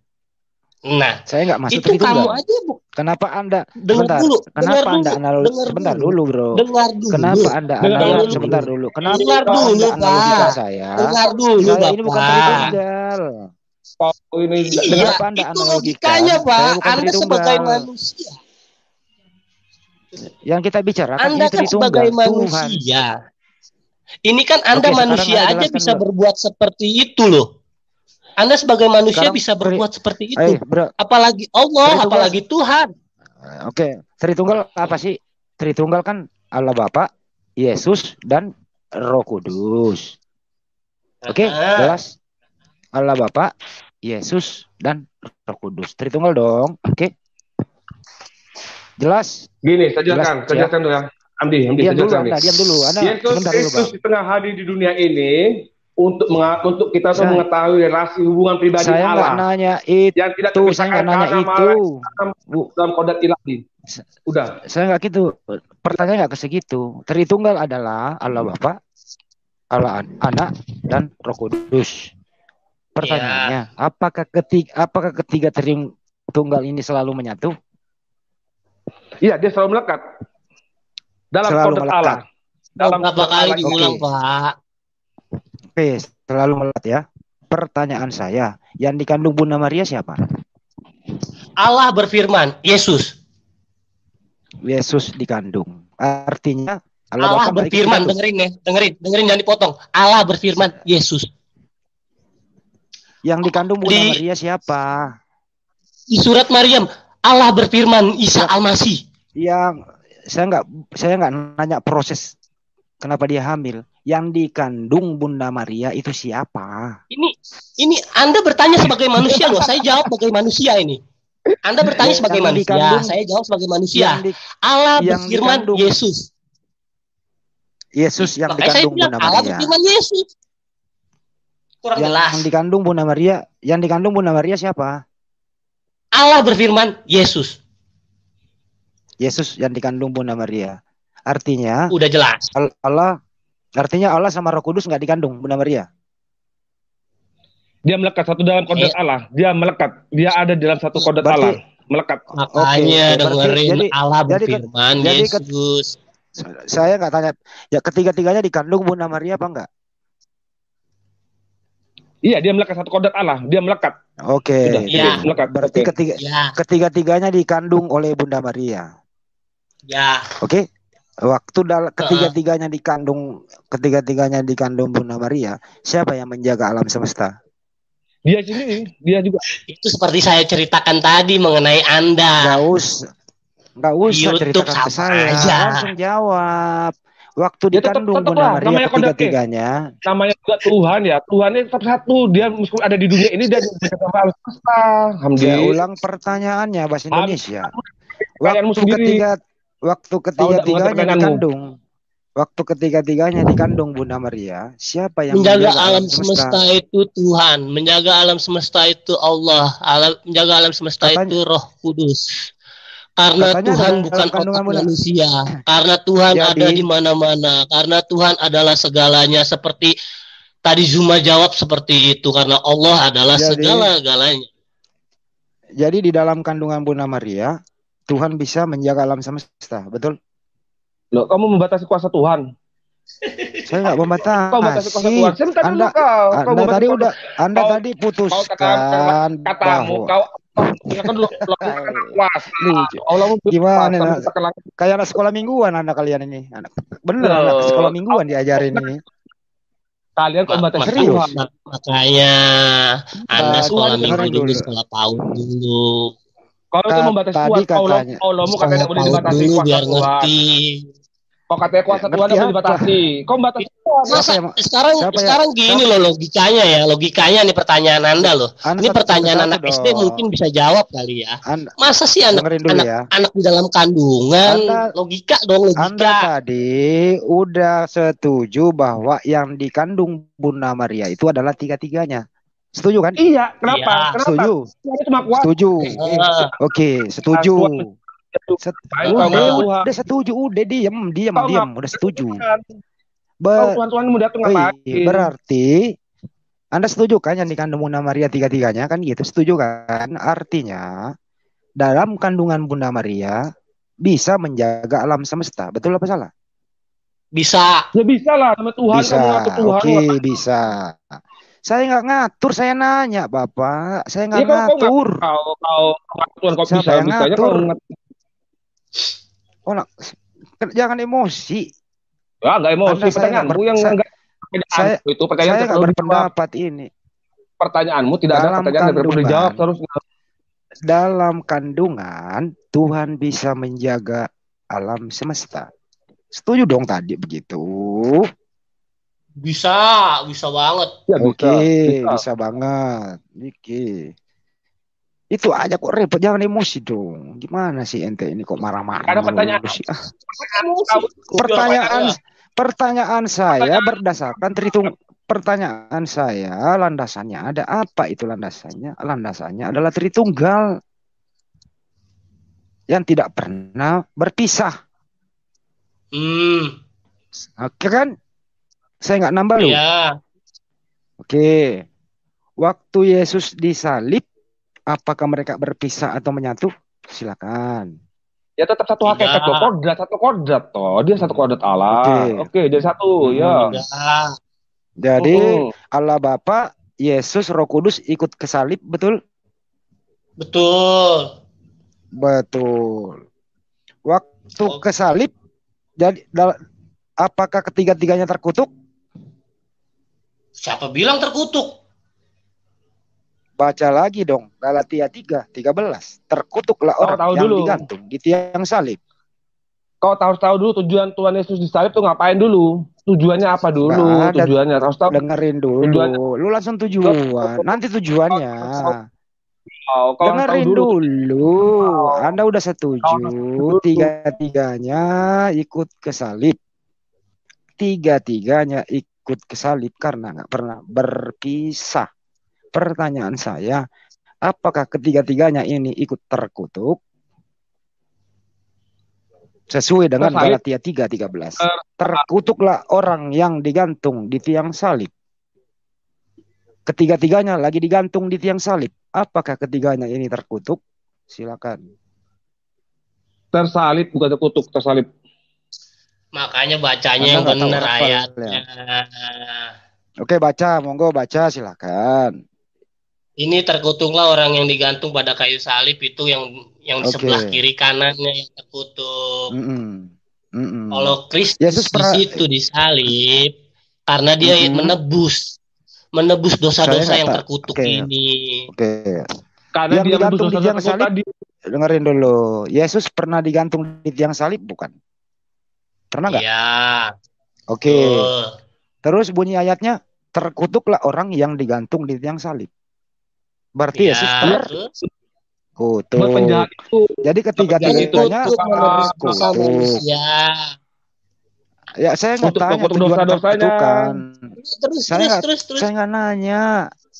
Jadi ketiga-tiganya terkutuk. Oh, udah nanya. Setuju ya? Tapi agar tahu kamu itu harus nggak usah. Ketiga-tiganya terkutuk betul. Ya, wes. Lanjut. Ketiga-tiganya terkutuk apa enggak? Ya menurut Anda? Kok menurut saya? Saya tanya situ kok. Sesuai ayatnya. Iyalah, kan tadi kan Anda yang menunjukkan ayatnya. Menurut Anda kan tadi terkutuk. Kenapa tanya lagi? Ya kan ayatnya ada. Anda jawab dong. Mas Anda ragu sih. Jawab dong sesuai ayat. Situ. Ntar kalau saya tanya, saya jawabnya panjang, ntar Anda repot. Ntar bilang terkutuk nggak gitu. Apakah ketiga-tiganya terkutuk? Jawab dong. Kalau saya panjangin gimana jawabnya? Ya terserah, panjangin aja, monggo. Oke, begini ya. Pada saat dia di kayu salib, ya, dia itu menebus dosa Anda, dosa saya, dosa bumi datar, dan dosa semua manusia yang ada di muka bumi. Maka terkutuklah orang yang mengatakan dia terkutuk di salib. Karena orang yang menyalibkan itu tidak tahu dia adalah Yesus, Tuhan Allah Bapa di surga. Kenapa? Karena Tuhan merasa dirinya adalah Allah Bapa, menyamakan dirinya dengan Bapa, dan orang di sekitarnya tidak menyukai hal itu. Jadi yang menganggap terkutuk itu kira-kira bukan jawabannya nyambung nggak ya? Kira-kira jawabannya nyambung nggak sesuai ayat? Wih, nyambung dong. Nyambung. Kan jelas panjang itu. Kembali. Ketiga-tiganya udah. Sebentar dulu, Anda diam dulu, bro. Ketiga-tiganya udah setuju. Dengerin dulu, ketiga-tiganya tadi udah setuju bahwa ketiga-tiganya ikut disalib. Ya. Ketiga-tiganya ikut digantung di tiang salib. Sedangkan ayatnya di Galatia 3:13 mengatakan, terkutuklah orang yang digantung di tiang salib. Ada kayu salib. Iya, di kayu salib. Apakah ketiga-tiganya ini pernah mengalami gantungan di tiang salib? Kau tahu tujuannya dulu, tujuannya dulu, Bang. Saya nggak nanya tujuan. Saya nggak nanya tujuan. Apakah ketiga-tiganya ini pernah mengalami gantungan di tiang salib? Di kayu salib. Apakah ketiga-tiganya ini mengalami? Iya. Berarti ketiga-tiganya terkutuk. Setuju apa enggak? Gini dulu, saya jelaskan dulu. Sebentar dulu ya. Setuju apa enggak dulu? Setuju apa enggak? Kau diam dulu kau, aku jelaskan. Setuju apa enggak? Kau diam dulu, dengarkan dulu kau arti kata 3:13 itu kau ya. Kristus itu menebus kita sangat dengan telah menjadi kutuk demi kita. Dia jadi manusia terus? Jadi menjadi kutuk, menebus kita dari dosa tahu. Terus? Sudah itu jawabannya. Sebab ada tertulis. Lanjut. Masa nggak ada apa? Iya, terus sebab apa ada tertulis? Setiap terus takutlah setiap orang tergantung pada kayu salib. Oke. Takutlah. Iya, terus. Ya. Jadi ketiga-tiganya terkutuk, setuju? Kristus sudah menebus kita dari kutuk Taurat dengan menjadi kutuk demi kita. Nah. Apakah ketiga-tiganya terkutuk apa enggak? Apakah ketiga-tiganya terkutuk apa tidak? Saya baca ya ayatnya ya. Jawabannya ya. Iya, jawabannya ya. Dibaca. Galatia 3 ayat 13. Kristus telah menebus kita dari kutuk hukum Taurat dengan jalan menjadi kutuk karena kita. Sebab ada tertulis, terkutuklah orang yang disalib, yang digantung pada kayu salib. Sebab ada tertulis, terkutuklah orang yang digantung pada kayu salib. Oke. Yesus pernah digantung di tiang salib nggak? Betul. Betul. Betul. Berarti Yesus terkutuk dong karena pernah mengalami gantungan di tiang salib. Sesuai ayatnya. Menebus dosa kita. Sesuai dengan tulisan Alkitab ini betul. Karena sebab ada tertulis. Oke, deal. Setuju bahwa Yesus terkutuk di tiang salib. Dari tadi kayak ngomong, Pak. Saya nggak nambah loh. Saya nggak nambah, saya nggak ngurangin. Ini sesuai ayat Anda loh ya. Saya bebas.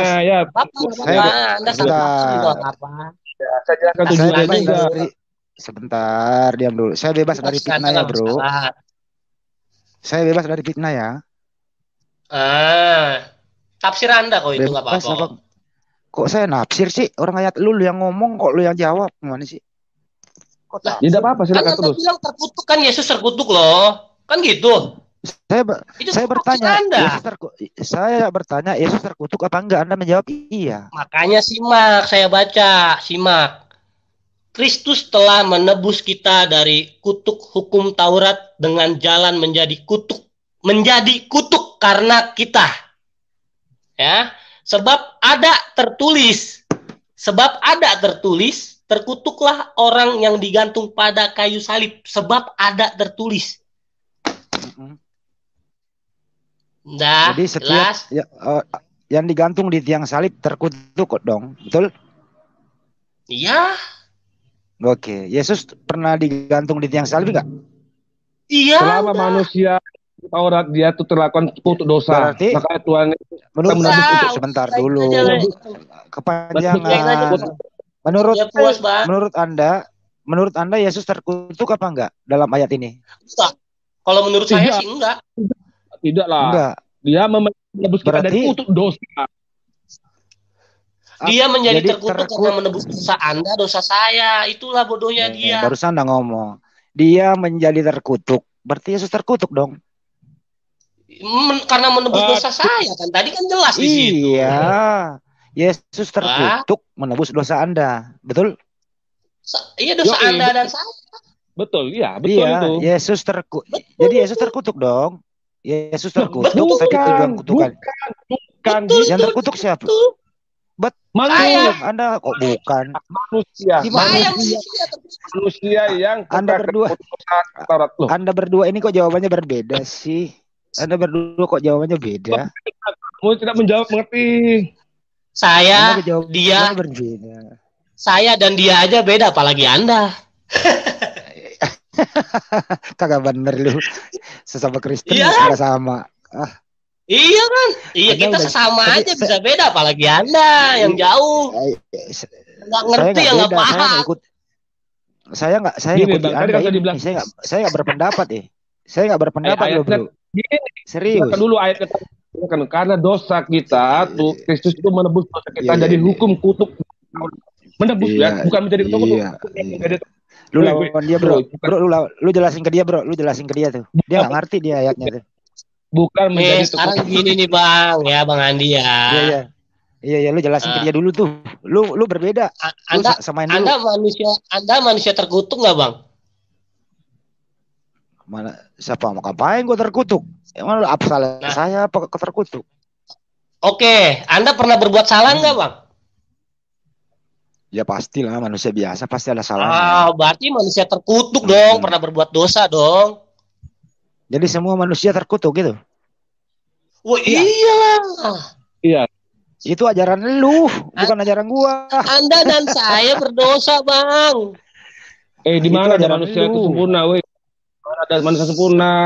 Nabi Muhammad tidak sempurna, Bang. Ini ngomong Nabi lagi nggak nyambung satu. Ini lagi ngomongnya Nabi lagi. Kakak nyambung itu. Bro, mana suruh diam tuh teman lu tuh. Kakak nyambung. Ya itu penuh dosa. Kakak nyambung teman itu ngomong. Ya tidak berdosa, Bang. Biar dia. Ya udah, lu ngomong dulu deh. Lu ngomong dulu 60 hari, gue diam dulu. Silakan ngomong sendiri. Kau aja yang terus kau gantiin dulu. Ya udah ngomong terus. Sekarang gini dulu. Bang nih. Bang, lu diam dulu. Lu diam dulu, kasih dia ngomong dulu. Silakan ngomong, Bang. Dia lagi makan, Bang, itu Bang. Lu enggak denger apa dia lagi makan? Biarin aja dia ngomong dulu. Silakan ngomong, Bang. Kalau ngomong sepuasnya. Oke, aku mau nanya dulu sifat Allah. Kasih minum dulu apa suruh ngomong. Sifat Allahmu dulu aku kasih tahu dulu. Sifat Allahmu itu ada 20, Bang, ya. Ya. Lu ngomong, gue kasih kesempatan lu ngomong. Habis lu ngomong, gue berdua nih ngomong sama teman gue ini. Lu ngomong aja 60 hari 20. Biar habis puasa dulu ada nih. Aku baca ya, sifat Allahmu itu ada 20 sifat wajib Allah yang bisa dikatakan. Dia mau sahur dulu, dia tuh mau buka dulu dia. Berwujud tuh ada, Bang. Allahnya kapan itu ada di arsy, termasuk di surat As-Sajdah ayat 4. Allah lah yang menciptakan langit dan bumi dan apa yang ada di antara keduanya dalam 6 masa, kemudian bersayap di atas arsy. Jadi Allah itu ada di atas arsy, Bang. Bukan surga, Bang. Arsy itu bukan surga ya. Arsy itu bukan surga berarti. Arsy itu tempat singgasana aja. Kalau Tuhan kita tuh di surga tepatnya. Jadi itu pengertian dari surga tadi. Kemudian ini lagi, Bang, mukhalafatul li hawaditisi, berbeda dengan ciptaan makhluknya, tapi ternyata Allah itu yang punya 2 tangan kanan, Bang. Kemudian lagi, Bang, Allah itu maha mengetahui atau basar, di mana di sini ditulis di Al-Hujurat ayat 18. Di mana Allah SWT bisa melihat apapun, kapanpun, dimanapun bisa lebih dari manusia pikirkan, dan Allah melihat atas apa yang kamu kerjakan. Jadi Allah itu bisa melihat, ada mata, Bang. Gua mau masuk Islam aja, gua mau ketemu 72 bidadari dulu. Biarkan dulu, bentar dulu, diam dulu. Malas lah, udah. Aku enggak mau di surga itu, surganya Kristus saja, Om. Ya. Baik. Enakan di surga Kristen, Bro. 72 bidadari dulu gua. Lu diam dulu. Udah ngomong kan? Sekarang kita berdua, Bro. Ya. Dia udah ngomong dia. Lu diam dulu. Mulut lu dikunci dulu. Lu kunci dulu. Saya udah ngomong. Terus aku mau nanya ini. Kau udah ngomong. Di daftar saya lagi sahur dia nih. Kau jangan bertanya terus. Kalau aku mau tanya kau Arsy itu kau. Aku nih mau nanya ini. Kamu ini nggak dari tadi kamu nggak? Kamu udah dites tadi. Bahasa original tes nggak bisa ngapain. Jadi saya anggap kau ini cuma sebagai hanya ya kucing lagi boker gitu. Dia diam dulu. Kau cuma tanpa terjemahan kau tidak bisa mengartikan juga bahasa Arabmu itu. Makanya itu kau harus diterjemahkan juga. Itu pun diterjemahkan ada tanda kurung lagi. Apa itu tanda kurung? Nggak ada. Sudahlah kau sama terjemahan. Sama terjemahan. Pertama suaramu nggak bagus. Kedua, ya yang kau omongkan itu nggak jelas. Ketiga nggak nyambung. Gimana mau dialog? Gimana kau nyambung? Kau bahas masalah surga, kau malah kau bahas masalah yang lain kau. Kedua, kalian sesama Kristen nih, Bang Andi. Berbeda pendapat. Bang Andi, saya tanya nih, Bang Andi. Saya nanya nih. Apa itu? Kalau have bahasa Indonesianya apa, Bang Andi? Gua have bahasa apa itu? Have bahasa Inggris. Have. Apa itu? I have, I want, I need gitu. I have. Artinya apa itu? Gua nggak tahu kalau bahasa Inggris. Bahasa Inggris nggak tahu, pengen belagu bahasa Ibrani, bahasa asli di konteks. Serius? Gue nggak tahu kalau bahasa Inggris. Nah, jangan begitu nih. Saya kasih tahu nih, Bang ya. Saya jujur nggak tahu bahasa Ibrani. Saya jujur nggak tahu bahasa Ibrani. Saya jujur nggak tahu bahasa aslinya. Jujur saya nggak tahu bahasa Ibrani. Iya. Nah, Anda kan ngambilnya dari Google kan. Nah, enggak, ini saya nggak ada Google di sini. Terus saya jelasin nih ya. Have itu artinya have itu punya. Even mempunyai, tapi bisa jadi memiliki, tahu nggak? Iya, terus have itu dari mempunyai Punya jadi memiliki. Nah, memiliki dengan punya kan beda. Iya, endingnya kemana ini? Nah, apa yang mau dibicarakan? Endingnya maksudnya kalau kita pakai bahasa original teks, padahal kita nggak ngerti original teks, kita cuma ngambil dari Google, kita bisa salah arti seperti apa yang dibaca Zuma tadi. Oke, baik. Membatalkan dan menstarakan tadi kan, menstarakan hukum Taurat dan membatalkan hukum Taurat. Kalau begitu kita cek fakta aja. Apakah semua lembaga Alkitab Indonesia terjemahannya benar menurut Anda? Kita nggak usah pakai original teks, ya. Kita nggak bahasa Indonesia. Terjemahan. Manusia nggak ada yang sempurna. Lu diam dulu nggak nyambung lu. Lembaga Alkitab Indonesia lu diam dulu lah. Lembaga Alkitab Indonesia kan terjemahan bahasa Indonesia, bro. Setuju ya? Oke, setuju. Pertanyaan saya, apakah semua terjemahan bahasa Indonesia itu betul? Sesuai keterangan Anda tadi. Oke. LAI itu jujur aja, itu banyak juga yang tidak sesuai dengan konteks aslinya. Ya, itu yang gue maksud. Dari tadi kayaknya ngomong kayak gitu, Kang. Kita nggak debat. Ya, tunggu dulu. Tapi kan juga ada terjemahan lain, Bang. Ada dari NKJP, kemudian ada dari AFP, dan lain-lainnya. Banyak ya. Jadi itu maksud saya. Saya itu nggak ngomong hakimi, butuh kejujuran aja. Kan enak, Bang, kalau ngomong gitu. Iya, tadi teman kau Suma itu aja yang ngawur aja ngomong ngotot saja itu. Mau masuk Islam saya. Kalau mau nantang Bang Juma, kan ada nomornya ada. Bahasa Indonesia aja saya nggak ngerti, Bang, apalagi bahasa Arab. Aku juga kadang-kadang tuh bahasa Arabnya tuh diartikan ke bahasa Indonesia, aku bingung juga. Harus dibuka tafsir dulu aku. Sini aja deh kembali terangkan saya kenapa sih orang Kristen itu denomnya banyak loh, berbeda-beda, kenapa sih? Sama seperti Islam. Islam itu ada 7 aliran. Kayak Al-Sunnah, Kawirit, kemudian Mu'tazilah, Syiah, Mu'tazilah. Cuman bedanya kita nggak pakai tafsir. Kita tidak pakai lagi. Coba sebutkan 7 aliran di Islam. Ya tadi itu jelaskan kau tadi kan, sudah tak jelaskan tadi. Coba satu apa? Ya, Al-Sunnah. Kemudian nggak jelas suara. Nah, nggak jelas suaranya. Itu siapa yang rame? Apa? Satu apa? Satu apa? Coba. Satu. Ada Mu'tazilah. Mu'tazilah apa, Bang? Ya jelas ke kau aja yang ngerti kan, kau jelaskan aja kau. Aku udah ngerti, aku menjelaskan aja 7 aliran aja. Coba nyebutin doang. Terus ketiga? Ya, ada Kawirit. Kawarit. Kawarit apa? Aku baru dengar nih Kawarit. Berarti kau enggak tahu kau. Nanti kau tanya aja ke ustadzmu ya. Enggak ada. Kawarit itu ada. Oke, enggak apa-apa. Oke. Hawarit potongannya yang Ustaz Ali bin Talib, Ali bin Abi Talib itu Hawarit. Empat. Ada Qadariyah. Qadariyah apa lagi? Terus 5? Iya. Jabariyah. Terus ke-6? Ya, Murji'ah. 7. Ahlus Sunnah wal Jamaah. Apa Ahlus Sunnah wal Jamaah? Itulah denom kalian. Ahlus Sunnah wal Jamaah. Ahlus Sunnah wal Jamaah. Ya, apa sih kalian ini? Aduh benar. Kamu kok nggak ngerti apa-apa tadi? Aja kau. Oke. Ya kau tanya denom kau juga pakai denom, kau 7 aliran juga kau. Ada Wahabi juga kau. Siapa yang mengatakan kalau Islam yang Anda sebutkan mereka dari tadi itu, semua yang kau sebut tadi itu adalah aliran dari Islam? Siapa yang mengatakan itu?